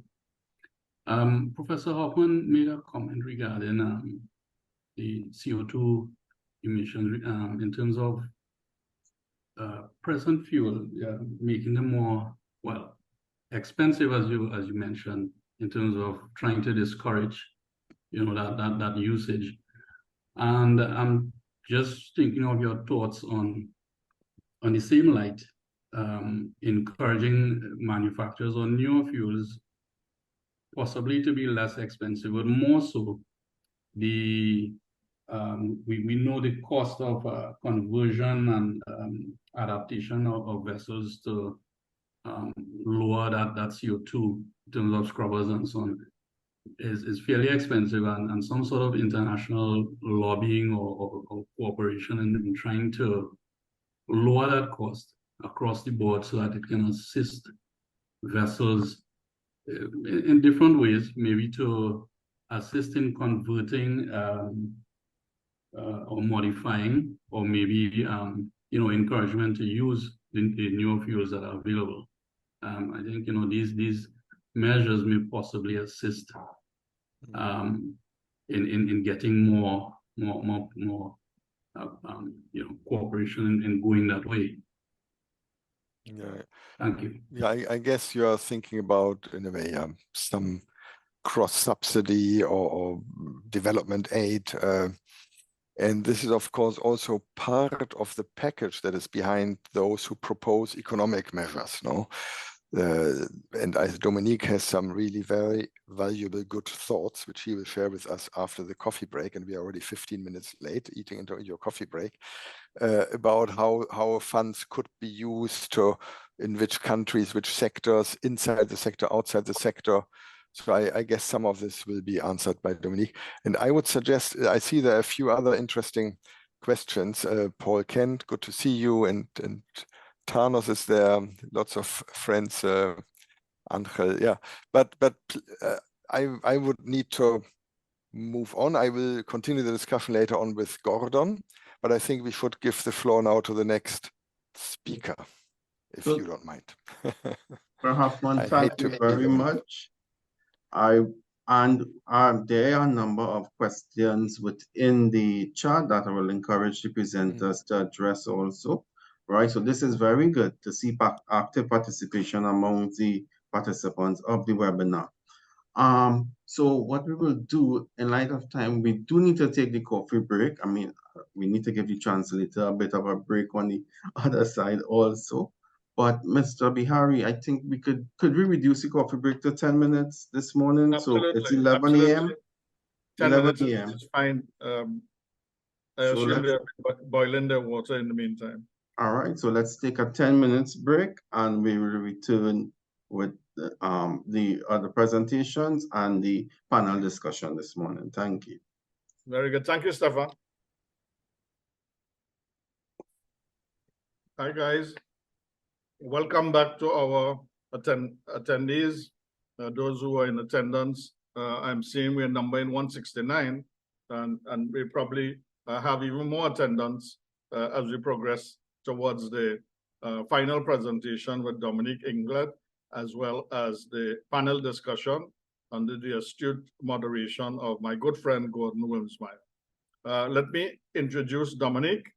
And let me talk very briefly about the way this panel was assembled. I met Dominique when I recently attended the annual International Association of Maritime Economists, our annual meeting in Long Beach, California.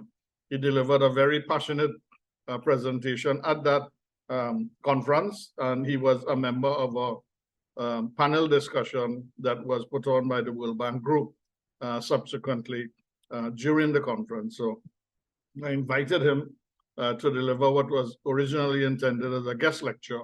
And we have developed this with the support of Professor Hoffman, Professor Anas Alamush, and Professor Gordon Wilmsmeyer into today's webinar. And the purpose of the webinar, as I said, is to increase awareness, to educate and to inform and to share information on the whole question of decarbonization in the shipping and ports industry. Dominique Inglet has turned his passion for fostering development and fighting climate change into his profession. In his efforts to decarbonize the global economy, he has worked as an economist at the World Bank in Washington, D.C. since 2015. I also did my internship at the World Bank, leading the World Bank's maritime team, or MARITEAM, in the transport global practice. His main interests are in sustainable shipping and ports. While his focus is on decarbonizing maritime transport, he has also contributed to the World Bank's increasing engagement in addressing the shipping sector's digitalization and supply chain challenges in developing countries. From 2015 to 2020, Dominique was part of the World Bank's climate change group, working primarily on carbon pricing, policy making around the globe. Prior to joining the World Bank, Dominique was a senior advisor for climate change, First Climate, a private consultancy firm based in Zurich, Switzerland.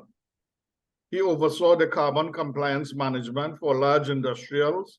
He advised public institutions on climate policy, and he traded CO2 allowances in the European Union and Swiss emissions trading systems. Dominique holds a master's degree in finance and strategy, political science, international affairs and governance from the University of St. Gallen, and international management for the Community of European Management Schools. From my impressions during his presentation, Dominique is indeed a passionate advocate for decarbonization, and in particular, he has done extensive work on carbon pricing. He had sent me links to two publications from the World Bank Group on carbon pricing, and I would ask Stefan to please put these links up on the chat so for the benefit of those in attendance. Without further ado, Dominique, let me invite you because I know you have lots to say on this subject. Thank you. Thank you very much. Thanks a lot, Adrian, and it's my pleasure to be here. And I'm asking the question, how can't you be excited about decarbonizing maritime transport. So let me quickly share my screen.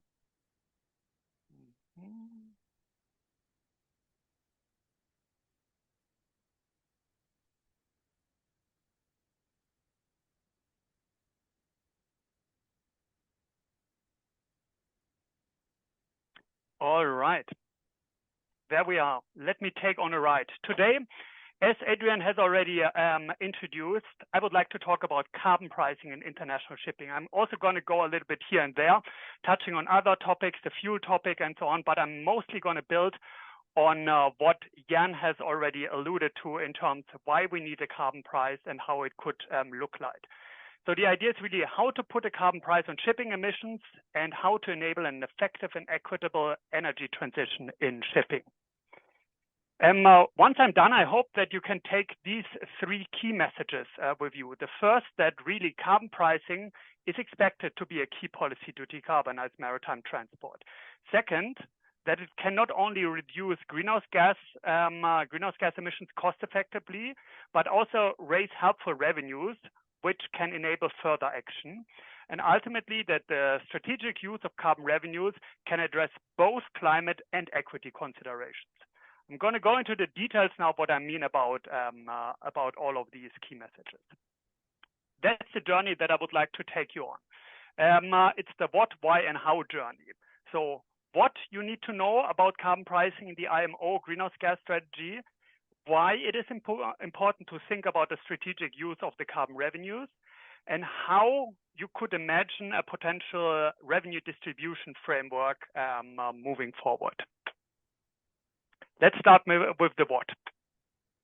Once again, Jan has already outlined this to a certain extent. Shipping emissions have been on the rise. For me, also not a big surprise, but some people apparently kind of for them it came as a shock, and it gets even worse. With increasing transport demand and forecasts nowadays under a greenhouse gas, under a business as usual scenario, shipping emissions can be expected to rise further. They're not going to rise proportionally to transport demand, thanks to increasing energy efficiency, but they will still continue to grow. So what we really need to do is we need to bring them down to zero, and this is what the International Maritime Organization has committed to, down to zero by and around 2050. And there are two things that we need, not only energy efficiency alone, but we need maximum energy efficiency, and we need these zero carbon bunker fuels moving forward. And I would like to make a small excursion here because Jan has unfortunately prompted me, and I have to talk about the future green fuels and about LNG as well, because it's so relevant in the context of Trinidad and Tobago. But before we get there, just for everybody to understand, in April 2018, the IMO greenhouse gas strategy, the initial one, was adopted, and it's just 4 months ago. This was in June 2023, or I'm currently, or it was in July. Apologies, in July 2023, that the revised IMO greenhouse gas strategy was agreed upon by all 175 IMO member states, including Trinidad and Tobago. So the World Bank, and I've posted this in the chat, the World Bank 2 years ago, we did some research about what are going to be the future fuels that are going to decarbonize the sector at large scale. And we looked at biofuels, we looked at hydrogen and ammonia, and we looked at synthetic carbon-based fuels. And we assessed them against all different technical, safety, environmental, economic, whatever criteria you could imagine. And we came to the conclusion that most likely the biofuels, the sustainable biofuels, are going to be limited in supply. The best chances that we have to decarbonize the sector are with hydrogen and ammonia. And also to a certain extent, some synthetic carbon-based fuels. And here, especially, we are talking about hydrogen, but because hydrogen doesn't have such a big energy density, we are most likely going to talk about green ammonia or about green methanol moving forward. But the important thing here really to keep in mind is that it is green hydrogen or hydrogen in general that is going to be needed as a key prerequisite really to produce these green fuels moving forward. Sorry, but I have to talk briefly about liquefied natural gas. Please bear with me. We also looked at liquefied natural gas, and we were wondering to what extent can liquefied natural gas contribute to shipping's decarbonization. And there's a strong case to make for liquefied natural gas in terms of air quality. It comes with a lot of air quality benefits. But there's a controversial case what the greenhouse gas benefits are of liquefied natural gas, LNG. And we looked at 3 different potential use cases that could be there for, or 3 different roles that could be there for LNG in shipping. The first one is really that there is a transitional role for liquefied natural gas. And we are very doubtful about this transitional role because it would mean that you have in the beginning fossil LNG, fossil liquefied natural gas, and then moving forward, you're going to have synthetic liquefied natural gas, or you're going to have bio LNG. The issue that we see there, though, is that it's the same issue with the biofuels. There's going to be very, very limited amount of sustainable biomass available, and most likely there's going to be other sectors, such as the aviation sector, that has got a higher willingness to pay, and therefore is going to compete heavily with the shipping sector for bio LNG. And with synthetic LNG, kind of produced based on hydrogen, the problem is that a lot of the infrastructure that would now be built up for liquefied natural gas can't be reused in the future for the other fuels that I mentioned, like particularly ammonia, because it needs different infrastructure structure. Therefore, we think there isn't really a transitional role for LNG. We also looked into the temporary role for LNG and say, okay, let's assume the next 10 years, we're going to use LNG until 2030. And then afterwards, we scrap everything and we move completely to ammonia and to methanol. However, the big problem, we calculated the greenhouse gas emissions, and the big problem of liquefied natural gas is the issue of methane leakage. Upstream when it gets extracted, midstream when it gets distributed, and downstream when it gets combusted in shipping engines, for instance. And liquefied natural gas is basically methane, and therefore has got a much higher global warming potential than heavy fuel oil. And we did the calculations, and we came to the conclusion that in the very best case scenarios, if all new build ships kind of run on LNG moving forward, we can reduce emissions by -8%. But in the worst case scenario, if we take more conservative assumptions, emissions are even going to increase by 9% because some parts of the methane are actually not going to be properly combusted in the engine, but get lost on the way, get into the atmosphere, and therefore contribute to global climate change. We also discuss a lot of economic and financial and political and technological issues that we see also with a temporary role for LNG. And therefore, we are also very doubtful about the temporary role for LNG. And that leads us to the conclusion that there's likely going to be a limited role for LNG in shipping decarbonization only. There can be some niche applications, maybe in some cruise ships where air quality is particularly important, maybe on some routes where LNG terminals exist already, but using it as a large-scale fuel to decarbonize the sector is probably a dead end. Just very quickly here, we think if LNG or if natural gas has any future at all, maybe it's not as a propulsion fuel, but more as a fuel feedstock to produce, as I said, hydrogen and ammonia, to produce carbon-based synthetic fuels, and then do it in the blue way, so not based on renewable energy, but with natural gas and carbon capture and storage, although not sure if this is going to be cost competitive in all cases. Okay, that was just a quick kind of country-specific excursion. Let's go back to the IMO and to its greenhouse gas strategy. You see the photos here from July 2023, adoption of the 2023 greenhouse gas strategy. Everybody happy, everybody great, everybody's satisfied, but now the devil is in the detail. So moving forward, you see here that the IMO greenhouse gas strategy agreed on so-called candidate midterm greenhouse gas reduction measures. And these candidate midterm greenhouse gas reduction measures consist of two major elements. It's a technical element, and the technical element you can see here is a marine fuel standard, and an economic element. And the countries, the IMO member states, have agreed this is going to be maritime greenhouse gas emissions pricing moving forward. So the IMO has agreed that there's going to be carbon pricing moving forward. How exactly, that is to be determined. Let me put this into perspective. You see here what short-term measures are supposed to be, midterm measures and long-term measures.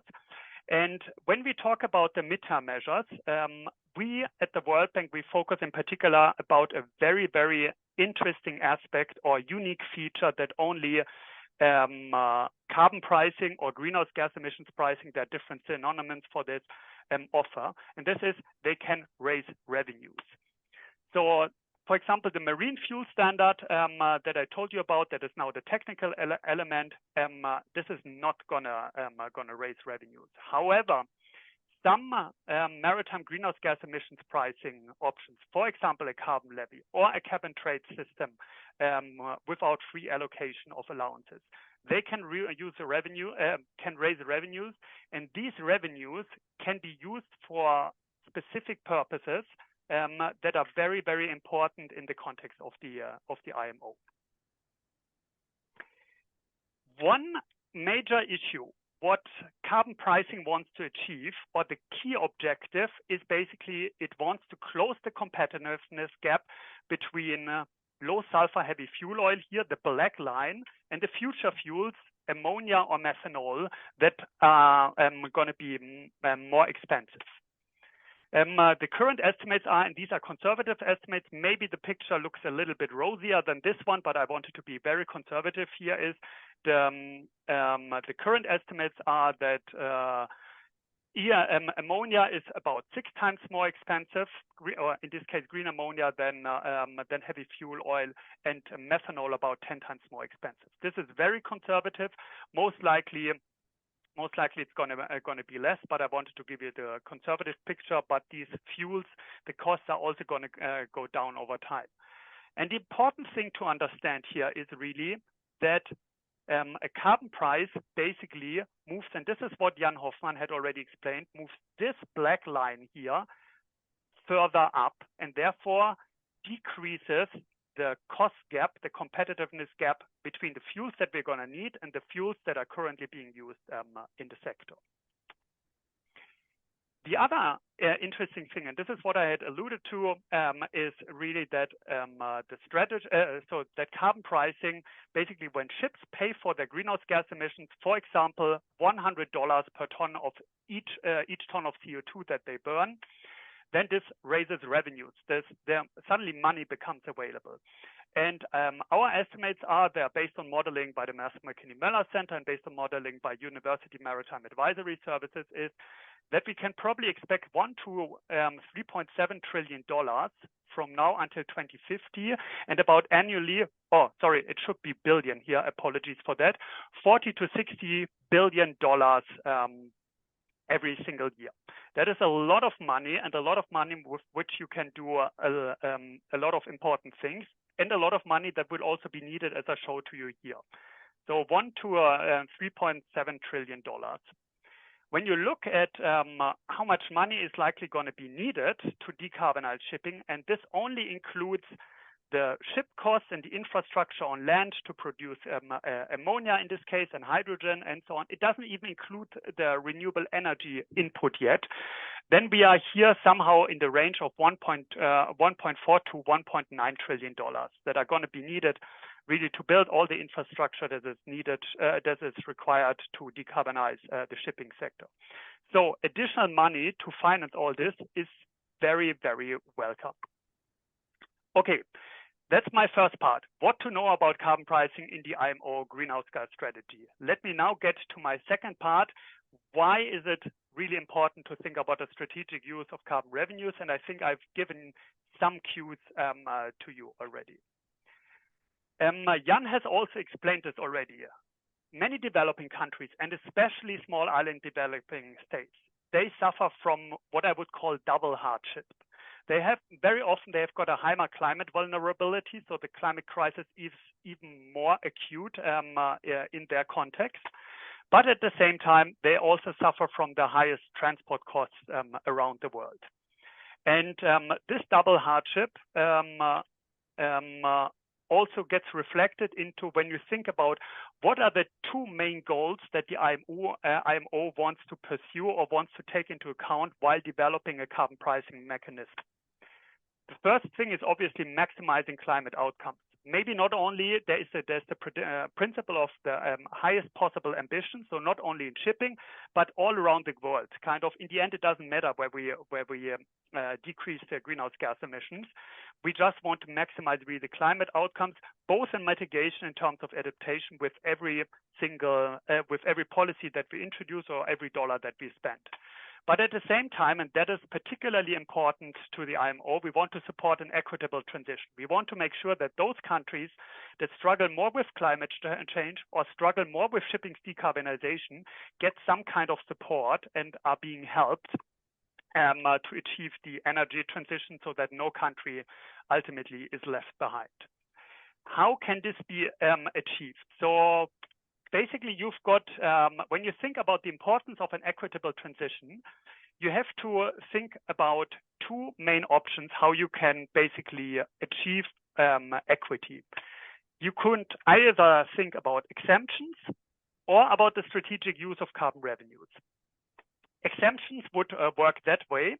You have for example, more developed countries and the less developed countries, and you say, hey, the carbon price, the $100 per ton of CO2, or maybe $200, or maybe $50, it doesn't really matter.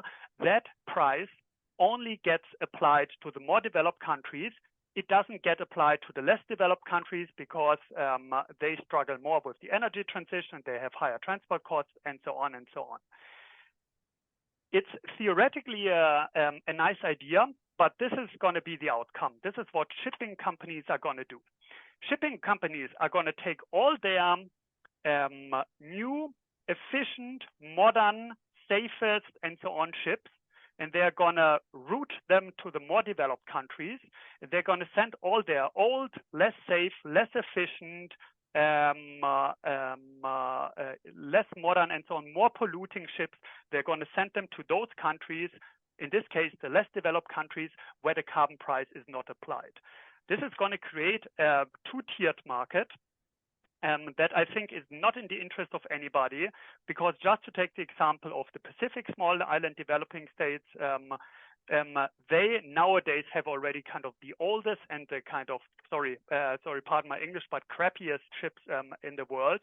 And this picture is not going to change. It's just going to exacerbate the situation where less developed countries and SIDS are left with the kind of with the worst ships here, while all the green kind of good, modern, efficient, safe ships and so on are being deployed in the more developed countries. What we think at the World Bank is an alternative and probably a better way to address equity is the strategic use of carbon revenues. Think once again about the more developed countries and the less developed countries. And now we say the carbon price gets applied uniformly across all these countries, regardless of whether they are more developed or less developed. In this case, but in order to address equity, we say we take the carbon revenues and we channel them back. We give them back maybe a little bit to the more developed countries and maybe a lot to the less developed countries. In this case, shipping companies suddenly have no incentive anymore to game the system and will deploy their ships more or less equally across the globe. So therefore, we really think that carbon revenues or using carbon revenues is a superior option to exemptions to address equity and legitimate equity concerns by countries. What we did then in our analysis, we looked at 7 different potential revenue users, really starting here from the beginning, from financing in sector climate change mitigation, then going into enhancing maritime transport infrastructure and capacity more broadly, financing broader climate aims. This is also goes outside of the sector, development aims, the general fiscal budget, so you give money to countries and you don't earmark it at all, and ultimately administrative and enforcement costs.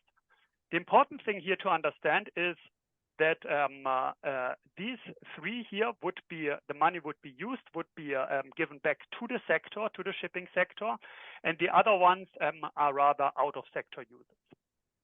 We then took these 7 revenue use options and we compared them, we assessed them against the guiding principles under the IMO greenhouse gas strategy. And there are guiding principles that you may know from the Paris Agreement, which is the common but differentiated responsibilities and respective capabilities. It's all their discussion about disproportionately negative impact. It's the polluter pays principle that Jan has already explained, and it's the highest possible climate ambition. On top of this, we also assess them against some additional key features that we think are desirable. We want to have as many climate benefits as possible. We want to have development benefits, as many as possible. Some people say, yeah, we don't want to actively actively manage all these funds and so on. There should be more or less like a passive use, kind of something that gets redistributed automatically. And ultimately, also important is, of course, the political feasibility, the industry perspective. And what we came to the conclusion that these three in the middle, so the in-sector mitigation, the maritime infrastructure, and the climate aims, are those that are the most aligned with the guiding principles and the selected desirable key features. It is important to note that each of these revenue uses, each of the rings has got its own unique value proposition. The question is then, in the end, what you prioritize. But we think that these are the three ones that should be prioritized, because when you look at our assessment, you will see that they score the highest against all the different assessment criteria that we applied. And we also think that, and that's a controversial case at the IMO, we also think that it makes sense to consider using the money in the sector, but also outside of the sector, because we think there are actually synergies that can be pursued.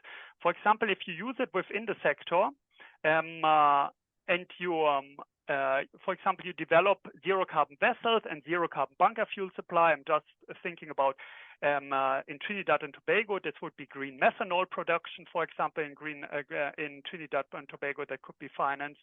And obviously, you will need renewable energy for this, maybe offshore wind, maybe onshore solar power, and so on.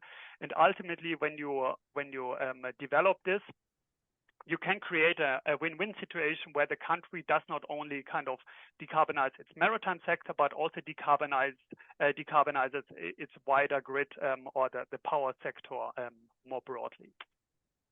So let me just wrap up the second part and then go into my third part. Just very quickly, we think that the strategic revenue use is more suitable for equity than the exemptions. We also think that we have also found out that there is a different alignment between the guiding principles and the desirable key features, but we think that there are three revenue uses that are particularly suitable to be pursued. We think there is a strong case for a parallel in-sector and out-of-sector use at the moment, because there are synergies that can be exploited. And I haven't spoken about this, but we also think that governments make for the better recipients of these revenues than the private sector. The private sector can be complementary, but governments should be the primary recipient, because ultimately we want to help IMO member states. And the big problem is if you give the money to the private sector, you know it, kind of the ship is flying the flag of whatever, Liberia. The crew is from the Philippines. The ship owner sits in the United States, but has actually the German citizenship and so on. So who is actually the IMO member state in the end that is going to benefit if he or she then gets these revenues? Okay, second part, third part, and then you are done with me. How? So how could we imagine a potential carbon revenue distribution framework at the IMO? We've also thought about this and came up, we hope, with a kind of viable and sensible solution. Let me just quickly talk about here once again the three carbon revenue options, use options that we consider most suitable. It is the really kind of spending and not shipping, decarbonization. It is spending the money on maritime transport infrastructure and capacity, but ultimately also spending it on broader climate aims in a country. The first two ones are within the maritime transport sector. The second one would go beyond maritime transport. This can be for mitigation. This could be in the context from Trinidad and Tobago, for example, kind of decarbonizing the agricultural sector or other industries and so on and so on. But it could also help with coastal erosions. If Trinidad and Tobago say, for example, coastal erosion is our prime adaptation measure that we want to pursue in order to protect ourselves against climate change. Just here, once again, giving you the example. So when we talk about shipping decarbonization, that's mostly about fleet upgrades, fleet renewal, the whole kind of bunker fuel infrastructure, ammonia, methanol that I spoke about, green ammonia and methanol. In transport infrastructure and capacity, it's really kind of building better terminals, building new terminals, upgrading the ports, but also doing capacity enhancement. There's a lot that can be done in terms of logistics, and here the benefit is really kind of to help keep transport costs low, because with a carbon price, these kind of transport costs are gonna increase. However, if we increase the efficiency in the ports, we can help them to contain that increase to a certain extent. And ultimately, the broader climate aims, here the climate change mitigation, as I said, kind of can be in agriculture, can be in industry, whatever you want to imagine, or also think about climate change adaptation. Okay. Here, very, very briefly on this, three questions that we were considering. Should carbon revenues only be spent on maritime transport? I think you have understood by now, not necessary, not only. Which country groups could have access to the carbon revenues? Our key conclusion is really that primarily developing countries and primarily SIDS and least, so small island developing states and least developed countries, because they struggle the most with climate change and with shipping decarbonization. And the last thing here, so how could the possible revenue distribution framework look like? And we've tried to develop one that is based on three levers. The first lever is the recipient lever. So where we say, okay, we develop three windows, or they are called here Share A, Share B, and Share C. And within these three windows, we say different recipients have got access to these windows. So the selected developing countries, so especially the SIDS and LDCs, would basically have access to window 1, to Share B as well, and to Share C. However, the developing countries only have got access, the other developing countries, to Share B and C. And ultimately, the developed countries alone, they would have access to Share C only. And that is important to understand when you go into the second lever, which is the use lever. Once again, reminding you, the three uses: shipping decarbonization, maritime transport infrastructure and capacity enhancements more widely, or broader climate aims. Here it is that we think that it makes sense to give the SIDS and LDCs that have got access to Share A the possibility to use the money for all of these three use options. Why is this the case? Because we looked into it and we found that among the SIDS and the LDCs, there are a couple of countries. For example, the obvious example is landlocked countries.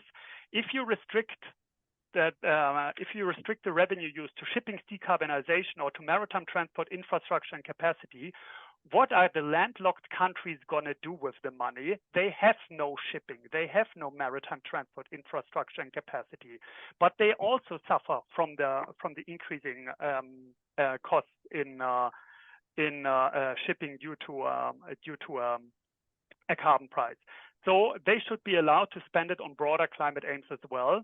The same applies to some SIDs. Obviously, the SIDs have got ships and ports by default. However, some of them are so small and have only whatever 2 ports or 5 ports or so, and it doesn't make sense to pour a lot of money in this infrastructure because it's simply not needed.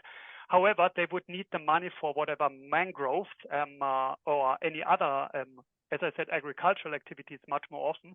Then they should much more urgently. They should be given the possibility to do so.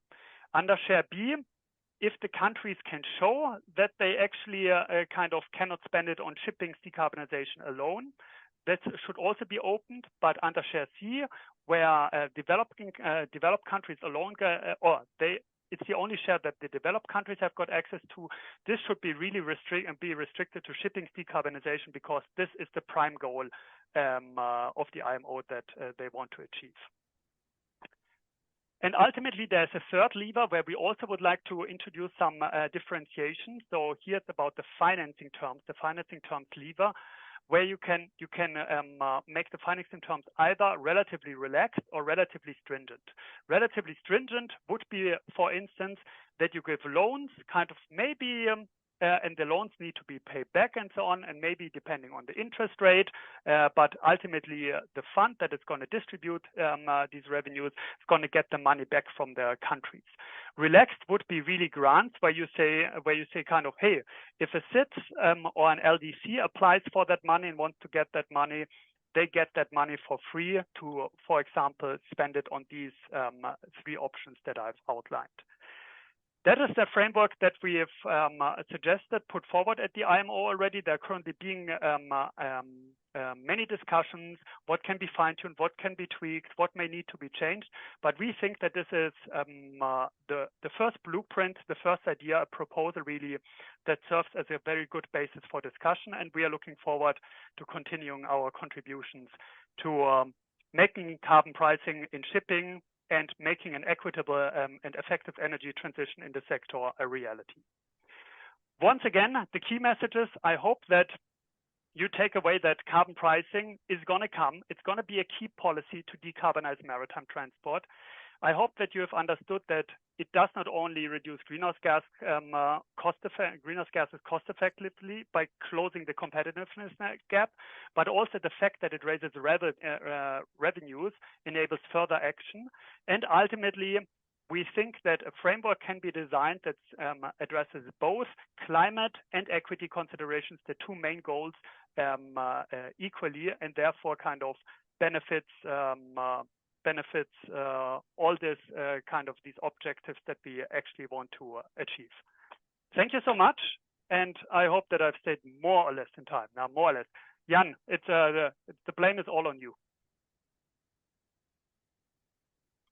Excellent presentation, Dominic. Stefan? Thank you very much, Dominic. Very good presentation. As we know, financing is a major element. I mean, you mentioned figures of $1.4 to $1.9 trillion to transition the sector into a carbon neutral industry. So this was very insightful. This is one of the elements that we tend to have not been able to focus much on to date, right? So this presentation, again, very enlightening. So what I would like to do is open the floor to any questions that you may have for Dominic. Take a note of the time. We'll take about a maximum of 2 questions for Dominic before we move straight into the panel discussion. Again, use the raise hand function, and I'll ask you to unmute yourself, and you could communicate and ask your question. Presenters, there are a number of questions in the question and answer tab. So I'll also ask you guys to address as many of these as we possibly can.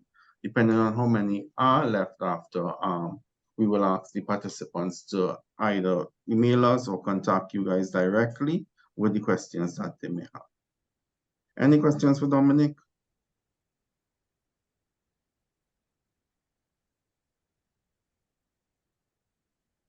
No.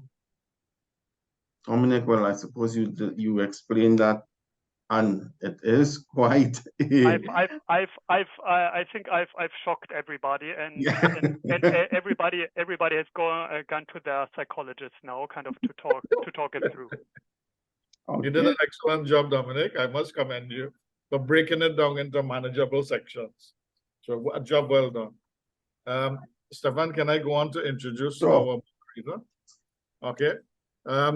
Let me just say at the outset, I've also invited to join the panel discussion Professor Clement Imbe, our chairman. So Gordon now has the task of including among the panelists, Anas, Jan, Dominique, and Professor Imbe, who has been our focal point in driving decarbonization and alternative renewable energy sources in Trinidad and Tobago. Let me introduce my good friend, Gordon Wimsmeyer.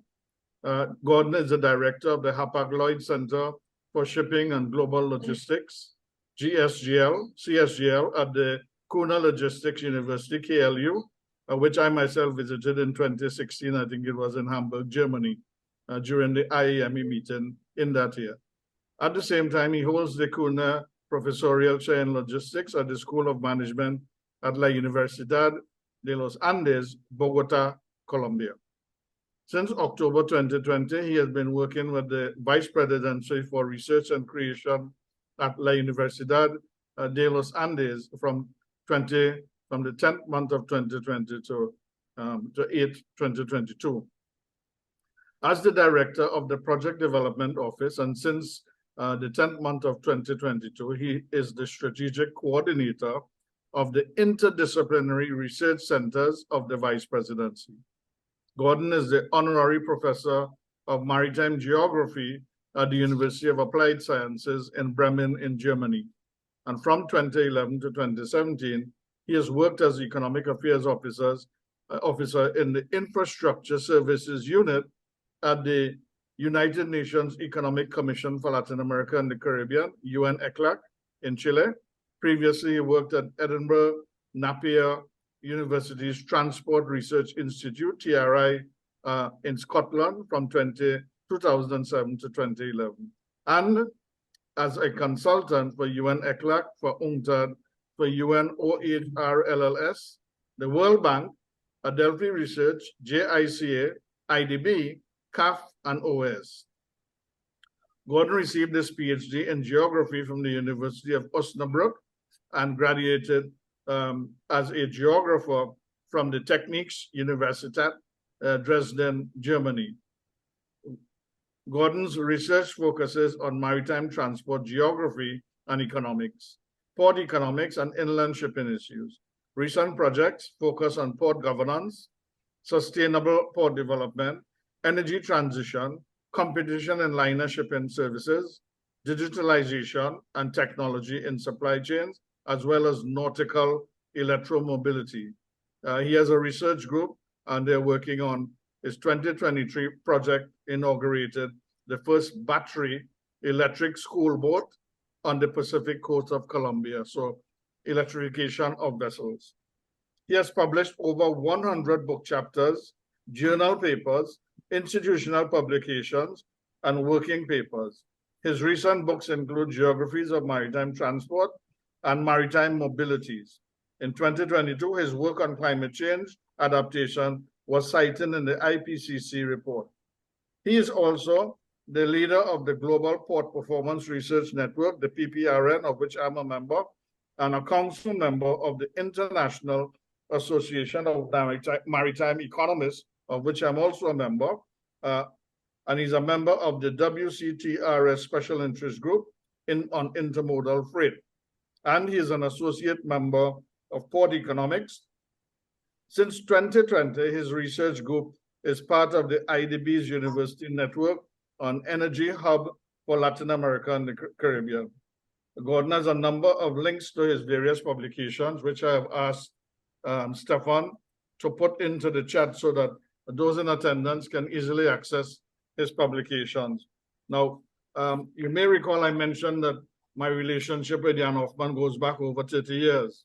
so does my relationship with Gordon Wilmsmeyer, who would visit Trinidad and Tobago on ECLAC missions to conduct research here. And not without losing any moment after our hard day's work, I would take him up to Desperado's Panyard in Laventille, where we would share a beverage, a cold carib, and listen to some sweet steel pan music. Do you remember those days, Gordon? Well, yeah, that was the days when I still had hair, I guess. So Me too. So again, welcome to the role of moderator, and I invite Anas Alamush, I invite Jan Hoffman, I invite Dominic Englert, and of course, our chairman, Clement Imbert, a professor deeply involved in this field as well, to join your panel discussions. The floor is yours.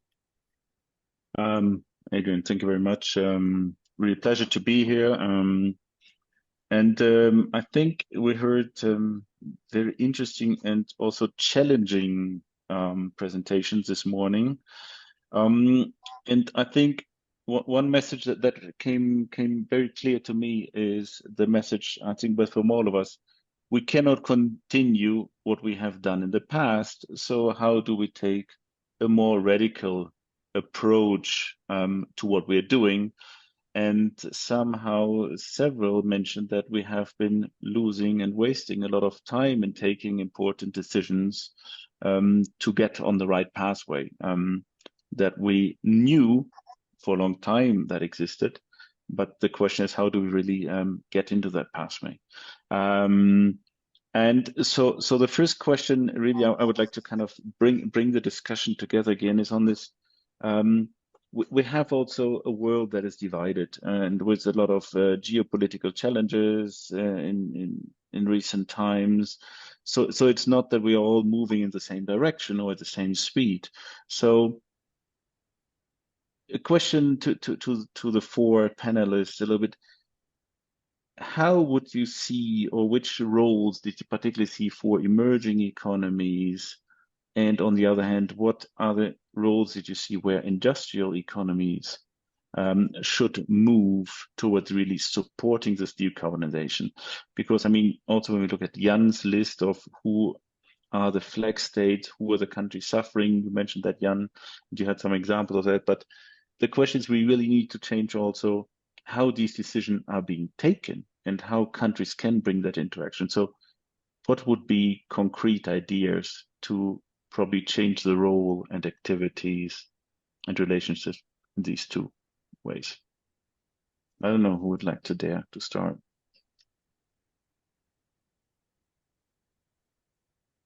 Well, I can kick off by saying what we have been doing in Trinidad and Tobago.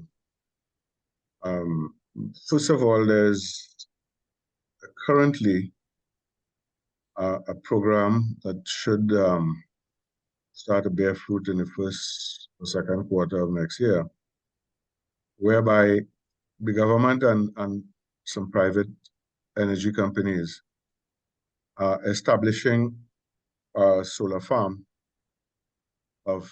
solar farms of 112 megawatts. It doesn't sound very big. Now, Trinidad and Tobago is not very big, but our demand for electricity is pretty high. It's about 1,500 megawatts. So this represents about 8% of our demand.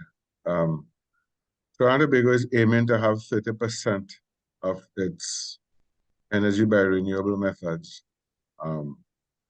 by 2030. I actually would like to see that accelerated, because four more solar projects like what we have would bring us, in fact, to the 30%.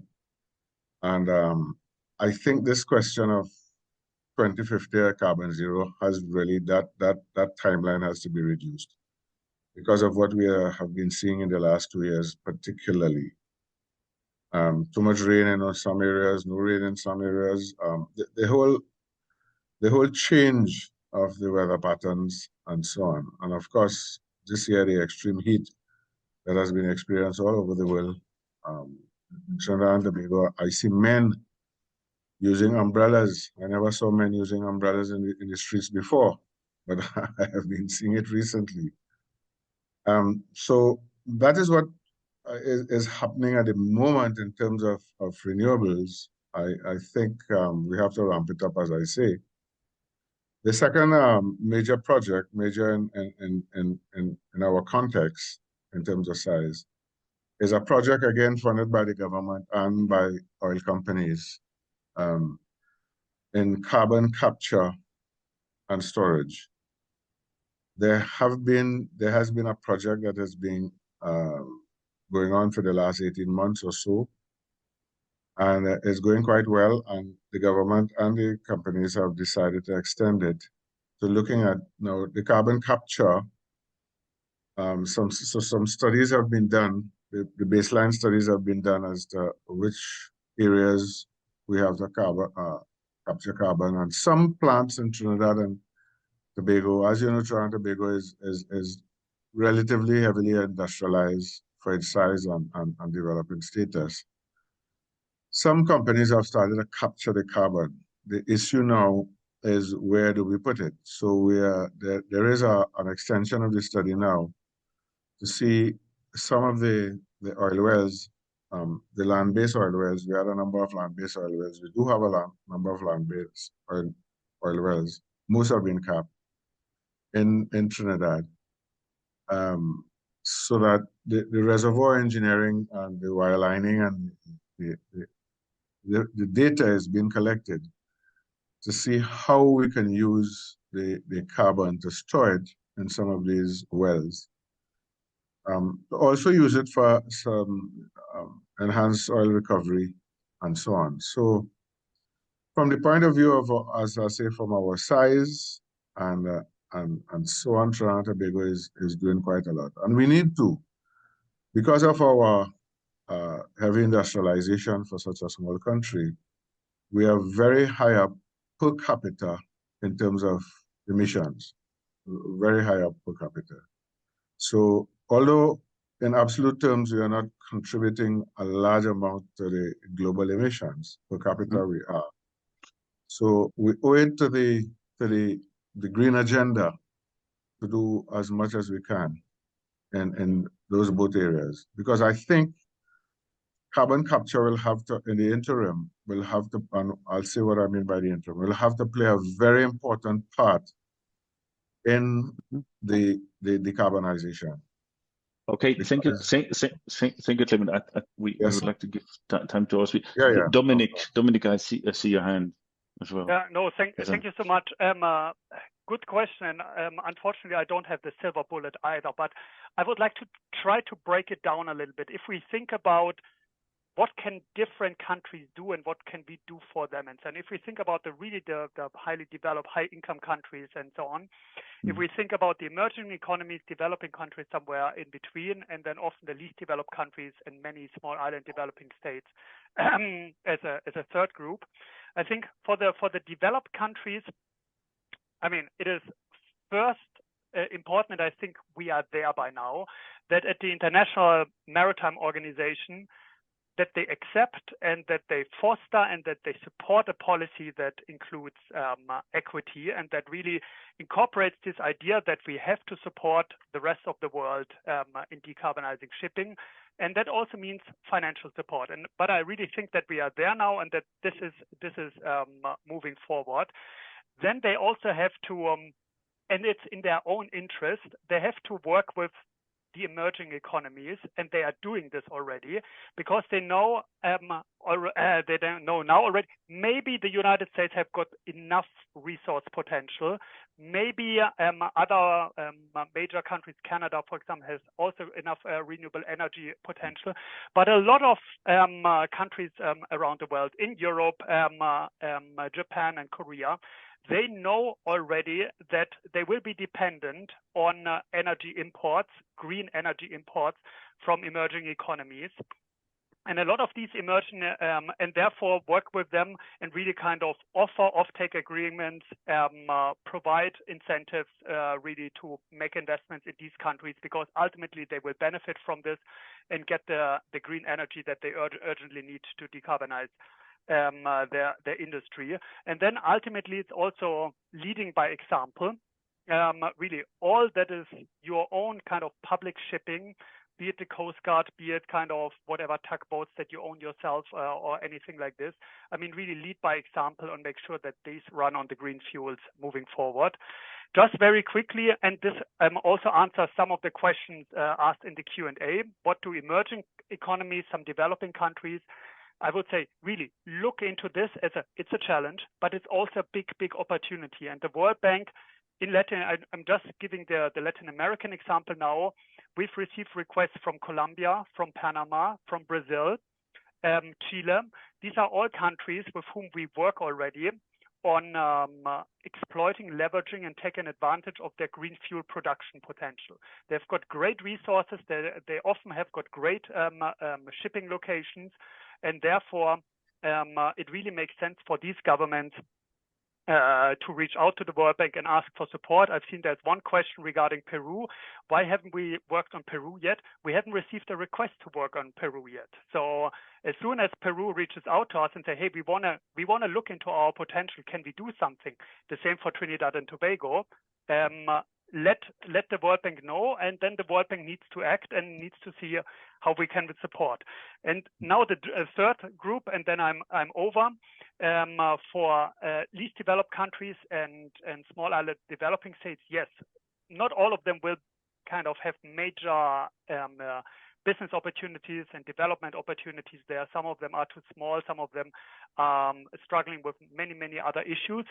They need the support from, for example, such a market-based measure mechanism, a carbon pricing mechanism at the IMO that really helps them with money, that helps them with capacity building and so on to handle and to make sure that they also move forward in shipping decarbonization and are not left behind.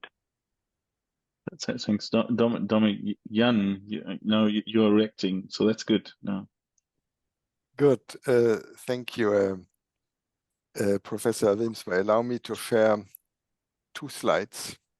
Whether or not you allow me, I will just share them. Thank you. The floor is yours. I hope you can see this distribution. Different terms have been used. Developing, developed, industrialized, emerging, middle income, low income. It's really difficult. It's not black and white, of course. It is distribution. So I don't know whether you've seen this type of distribution of income, whether it sounds familiar or not. That's at least what I learned when I went to school, that there's the North and the South, and the North has the jobs and the South has the raw materials. And the result is this type of income distribution, a big number of poor people on the left and a smaller number of rich people. And of course, if you multiply the income per capita with the people, then the right side has the money to help the left side. Does anybody have seen this type of graph? Does it sound familiar? Well, that was 1975. Yeah, and that was when we had not seen the growth in Korea and China and Indonesia and Malaysia and so on and so forth. Today, or relatively today, it looks like this. We no longer have this easy division of the world into 2 basic groups, the rich and the poor. It's much more complicated. So in the middle, you have the emerging economies. You do see a little bump on the left. So for us in UNCTAD, the UN in Geneva, the unit of counting is not so much the human being, but the country, the government, the member. So I try to replicate this picture. This was the picture 1970, and I counted the number of countries per GDP. And you do see again this gap. You see on the right side, a small number of, 35 rich countries. And on the left, the large number of poorer countries. And again, if you update this today, this gap is gone. It's more normal, but to the left, you have a lot of poor.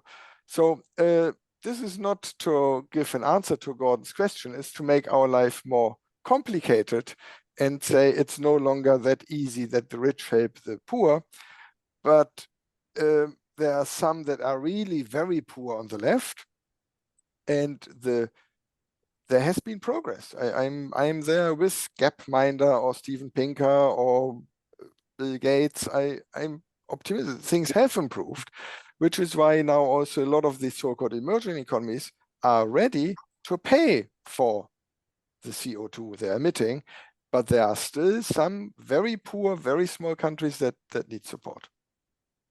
I think you make an important point here, because it also, I mean, what a lot of thoughts we have is we are really in a multipolar world today as well, right? In different ways, if it's a political, but also an income, and so the old approaches don't necessarily work anymore, because we also have a lot of possible financing that is actually coming from countries that would traditionally refer to emerging economies, and they also invest in these technologies, and I think there are huge opportunities. Now, particularly when it comes to shipping, and maybe to get Anna's involved here a little bit, I mean, yes, we have, and Dominic referred to that, we have a lot of opportunities in countries that are not traditionally providers of energy, of the traditional fossil fuel energies, that they now participate in the alternative fuels.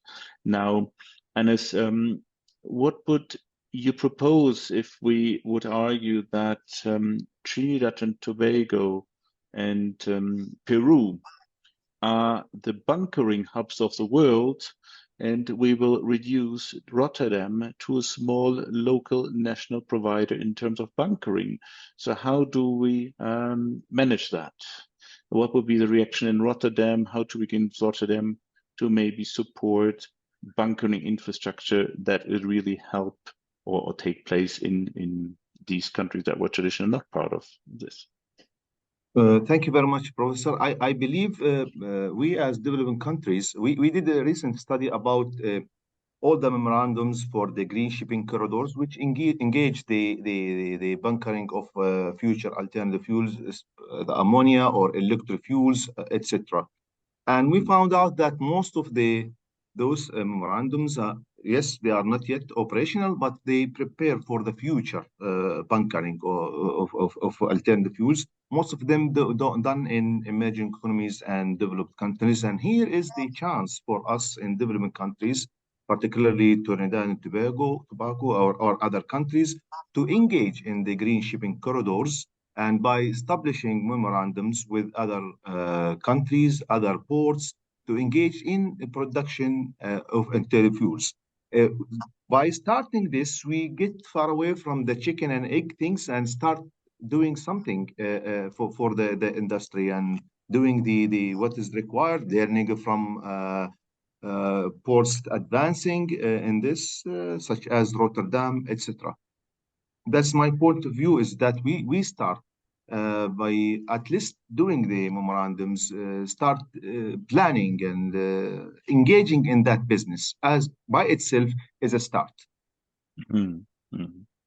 So then there was also, Dominic said about the national fleet. Think about the national fleets and converting the national fleets where it can do already the transition. I mean, I think we a lot of times and talk about the big ships, right? Or we talk about decarbonization of shipping, and we are thinking about 20,000 TEU vessels or bulk ships, but actually the shipping market is much bigger. So we have already hydrogen tugs in ports that are operating, right? We have electric tugs that are operating. Recently, Uruguay ordered electric catamaran, battery electric catamaran with a capacity of 2,100 passengers, right? That's going to start hopefully operating 2026. So if we think a little bit more about the diversity of the shipping industry, not only the big ships that we like so much, there are more niches, and Dominic referred to that in the national context.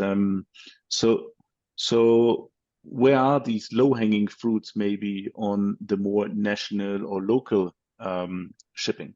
Dominic, I don't know that why you raised your hand, or you want to answer to that, or but No, I was just wondering on the local shipping. I mean, there was an interesting report, I think 1 or 2 years ago by the Global Maritime Forum.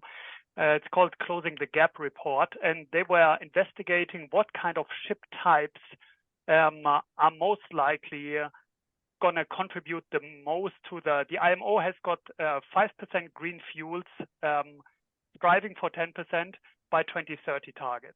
So how can we get these 5 or 30%, 5 or 10%? Apologies. I'm more ambitious. I'm always. I would like to see 30%, obviously, but it's only 5 to 10.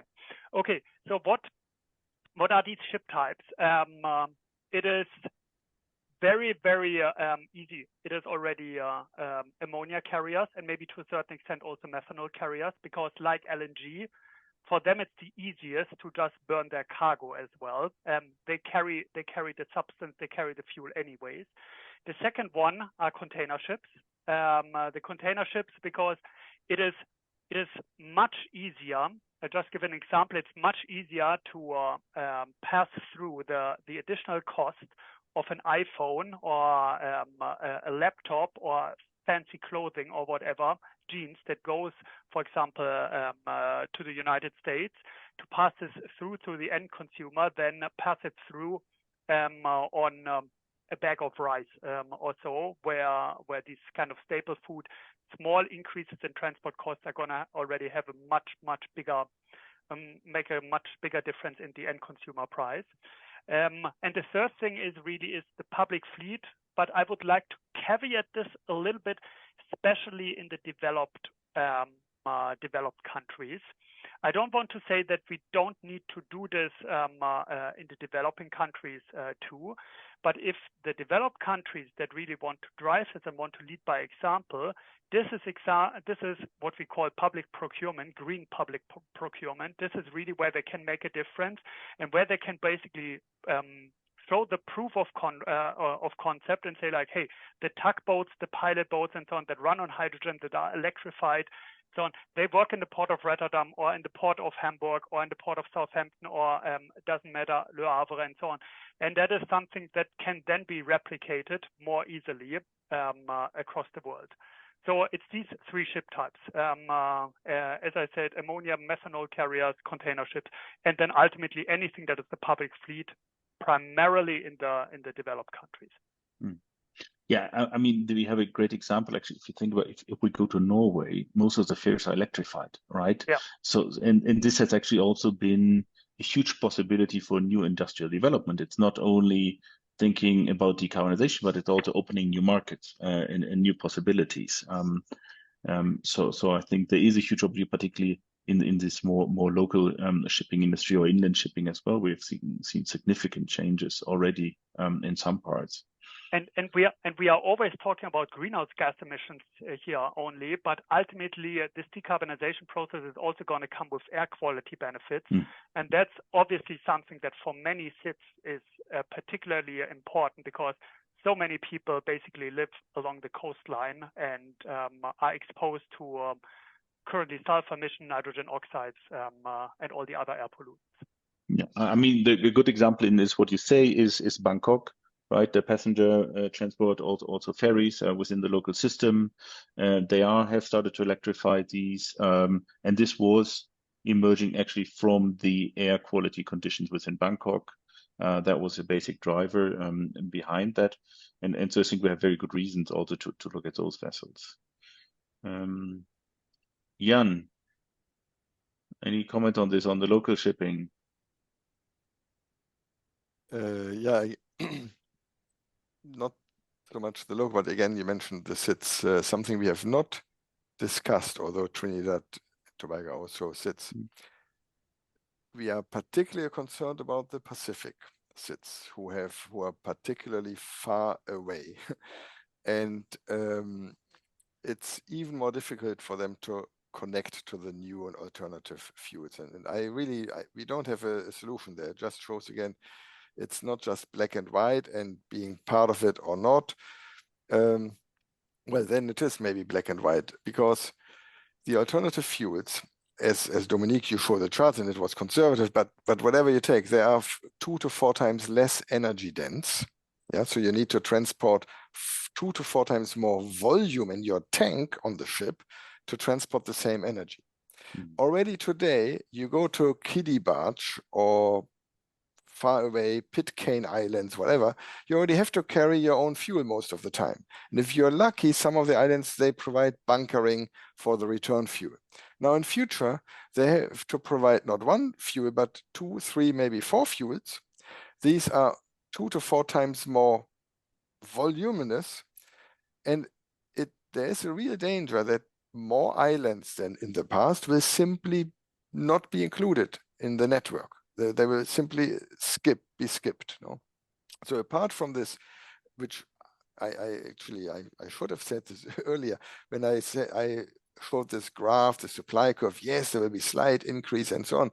But for some cases, the slight increase is more than a slight increase, and it may make them be kicked off. So you mentioned positive examples in Uruguay, short distance, coastal, in Bangkok, the passenger. Yes, you can electrify, you can do many things. But our concern are those where you cannot do the solution. And it's really just to raise again this concern, why we are in favor of an economic measure, because the only way to somehow compensate for this is it will be some sort of subsidy to avoid this falling off the cliff situation. There's a direct reaction from Dominic. Yeah, very, very quickly. Jan has alluded to this. So the energy density of the new fuels is a problem. So you basically you have to sacrifice. You can either go only a shorter distance, or you have to sacrifice some cargo space. Both is not ideal.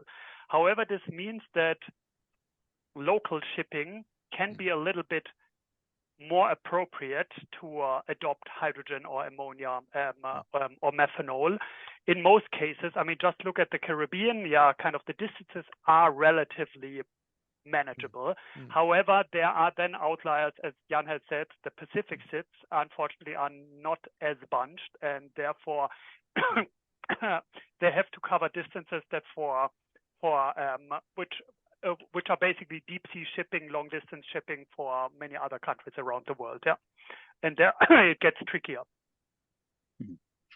And I think the economic measures are very, very important that we take them. I mean, and we call them now a carbon levy, but in the end, it's an old discussion. Right? We never internalized external costs. We just ignored it basically, and hailed the cheap transport costs. We love shipping, and we say also the shipping, we don't want to move things by other modes of transport instead. And that's another little discussion. If we still have this 1 minute, we haven't yet discussed it. And I know that people in the IMO and Dominique and Trista and others said, no, let's not touch the modal shift.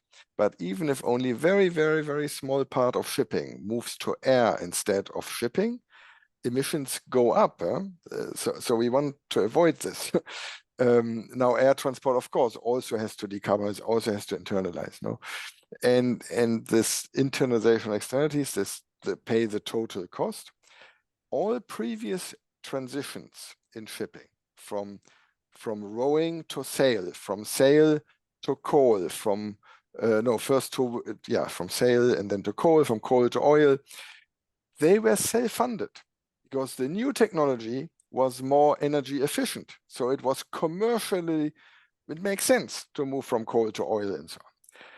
The next transition is only self-funded if we manage to include all costs. There's an organization in the UK that's called True Costs. They had some nice papers about the total true costs of shipping with ship scrapping and pollution and emissions and so on. So this, I think, is the real challenge. Without this charging the true cost, the energy transition will not fund itself. Anders, you also raised your hand. I would like to thank the interventions by Dominic and Professor Hartmann, but I want to go back to your first comment about ships that are not covered by the IMO. regulations. And we did the study last year about those ships, and they emit around 1% of world share.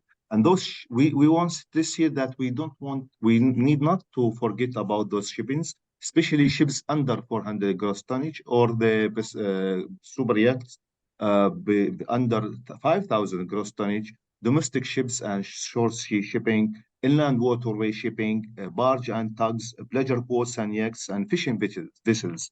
Those are not included in the discussion, and it's very important to think also as from the port side or the shipping side, how to facilitate those shipping decarbonization.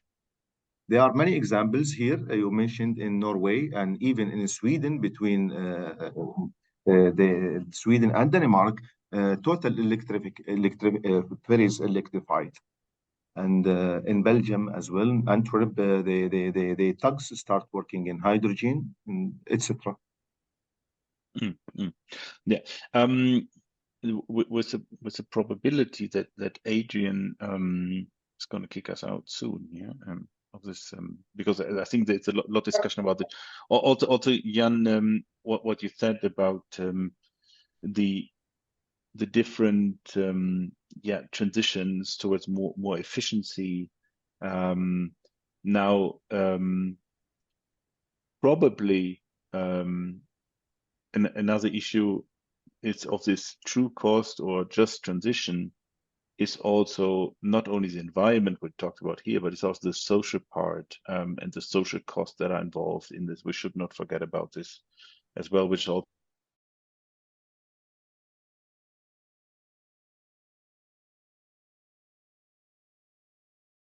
make part of and social part of sustainability, of the sustainability discussion. They're very relevant, and we cannot then limit the sustainability discussion to only the emissions. I think that is very important that we keep that in mind in these discussions. Yeah, the role of the seafarers. I know we are almost short, but one last raising hands to end on a positive note before Adrian kicks us out, and I also have to leave. We have 3 more minutes, I believe. Once we have achieved that transition, the marginal cost of shipping may actually really go down, because the cost of renewable energy has for the last decades gone down year after year after year faster than we had forecasted. The capacity of batteries, the marginal cost of solar, wind, and so on. Yes, there are also costs in the cement, and it's volatile. I would also not exclude certain nuclear solutions in the longer term future, but our great-grandchildren will probably, hopefully, and probably see ships going at 30 knots with very low energy costs, because we will have found ways to do the power to X, to convert solar, wind, other renewable to something that's the difficulty, to get this renewable where the costs go down, to get this transportable on the ships. So I wanted to add on a positive note that once after we have gone through this somewhat costly transition, the cost of shipping, of trade, of maritime transport, which we all love, will again be lower than today. Okay. Well, so I don't know. I think I would like to, I know, Jan, you have to leave in 1 minute, but so this was your last statement. So I'll give each of the panelists 1 more minute to make like a final statement. What should be the main takeaway from today in terms of actions for the future? So maybe we start with you, Clement. Yes, so I would 3 quick points. The major polluters must do much more in terms of decarbonization across the board, not just in shipping. They are the ones responsible for what is happening today, and they have to do much more in terms of decarbonization. 1, they also have to ramp up more of renewable energy use. And that's connected, of course. And thirdly, I would like to see the World Bank, UNCTAD, and other UN agencies, they're the world agencies, expand Dominic's principles from shipping to the entire sphere of transportation, manufacturing, etc., to ensure, as you say, the carbon revenues, the carbon tax, if you like, and equity. Those are my closing words. Sorry I took so long. No, it was perfect. 1 minute. Thanks, Levin. Anas. Thank you very much for giving the space to say our final message. My final message is that we as ports need also to play a role in decarbonization by decarbonization themselves, becoming energy hub and also facilitating the shipping decarbonization.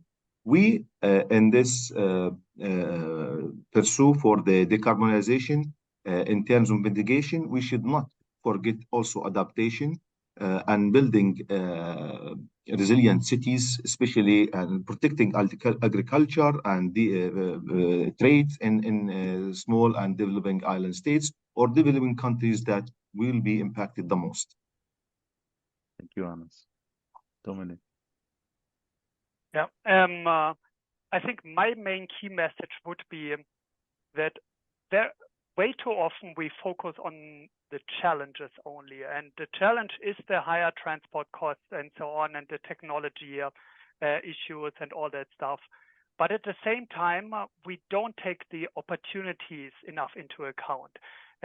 Opportunities, I'm talking about air pollution, for instance. I'm talking also about all the business opportunities we set in the green fuel production for many, many countries, and Jan mentioned this, that didn't have the chance to participate in the global bunker fuel market for decades. Now, for the first time, they have a part to become a player there. And at the same time, also something that for the shipping sector as a whole, what I always try to explain to my colleagues here internally at the World Bank as well is, if you don't think at all, shipping is not going to run on ammonia and methanol moving forward. No, absolutely. Shipping is not going to decarbonize because we are all bad people and we don't believe in climate change and nothing is going to happen at the international level and so on.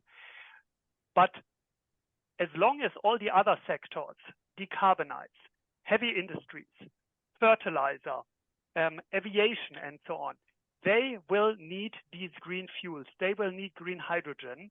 And this green hydrogen will get produced in Latin America and will get produced in Africa and will get produced in East Asia and so on.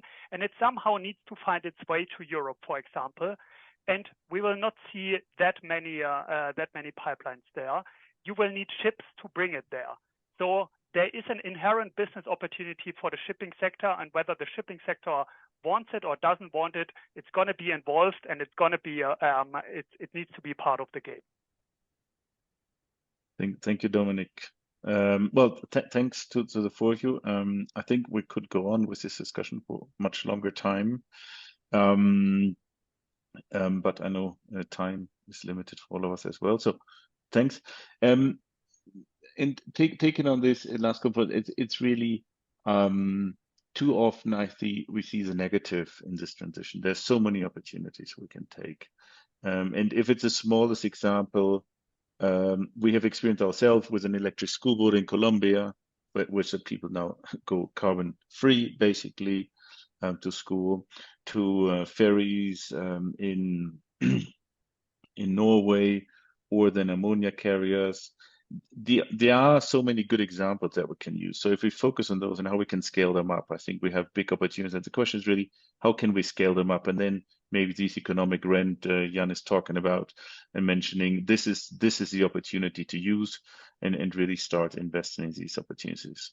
So with this, Adrian, I'll give over to you to send us back to our desk to read more, because you gave us a comprehensive reading list, which I did not expect different. Very good. Thank you, Gordon, for moderating an excellent panel discussion. What is left for us to do now is to move a vote of thanks and to close the proceedings. Stefan, should I proceed into the vote of thanks? Sure, Adrian, go ahead. Right. It's just some quick housekeeping. We have some questions here within the chat that the presenters will respond to. We get some time to respond to.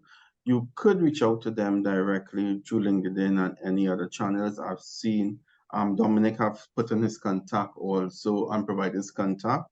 We do have a large catchment here this morning.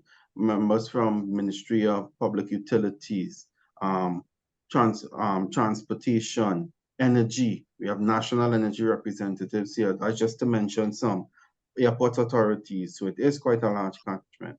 So we will make the links to the videos available when they are uploaded using your registration information and the emails that you provided and the presentations from this morning.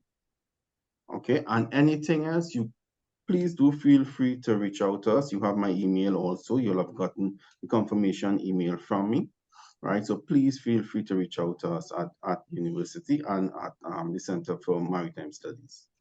Okay, before I move the vote of thanks, let me pass on the opportunity to the chairman of the University of Trinidad and Tobago, who is our champion, and without whose support, we would not have been able to make this webinar possible to reach so many people in Latin America and the Caribbean. I think I counted over 170 participants. So I will invite Professor Clement Imbe to say some final words before I move the vote of thanks. No, Adrian, I have said my final words. So, okay. So all right. Well, let me say a great debt of gratitude is owed to the chairman of the University of Trinidad and Tobago, who, as I said, is our champion. He has inspired us, he has supported us, he has guided us along the way. There are many other issues I know he could have discussed, and I know that we'll have room for discussion, certainly between the chairman and Dominic Englert in terms of how the World Bank can assist Trinidad and Tobago in furthering its objectives of pursuing decarbonization and alternative renewable energy strategies. So there's still some work to be done there.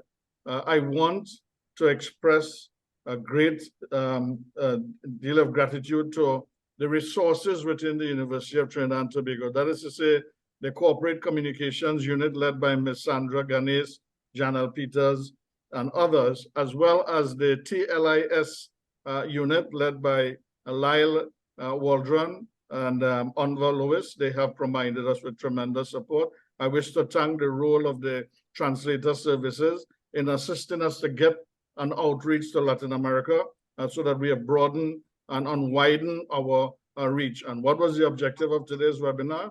To create awareness, to educate, to inform, and to share knowledge and information on this whole issue of decarbonization and alternative renewable energies. I think to a large extent, we have achieved that objective today. I also wish to thank the Port Authority of Trinidad and Tobago for giving us their support, without which we would not have been able to provide the translator services and so on here today. To the participants, Dr. Anas Alamouche, Dr. Jan Hoffman, Dr. Gordon Wilmsmeyer, Dr. Dominic Englert, to the host of today's webinar, Stefan Nanan, and all of the background people who I know you have around you at the Center for Maritime Studies assistant. I wish to express our greatest gratitude, our deepest gratitude for your coming out and participating and sharing your expertise with us this morning. We have not covered everything, and certainly this has to be an educational series that will go forward. But I am happy that I was able to tap into your expertise today and pull this together in such a way that we have gone one step further.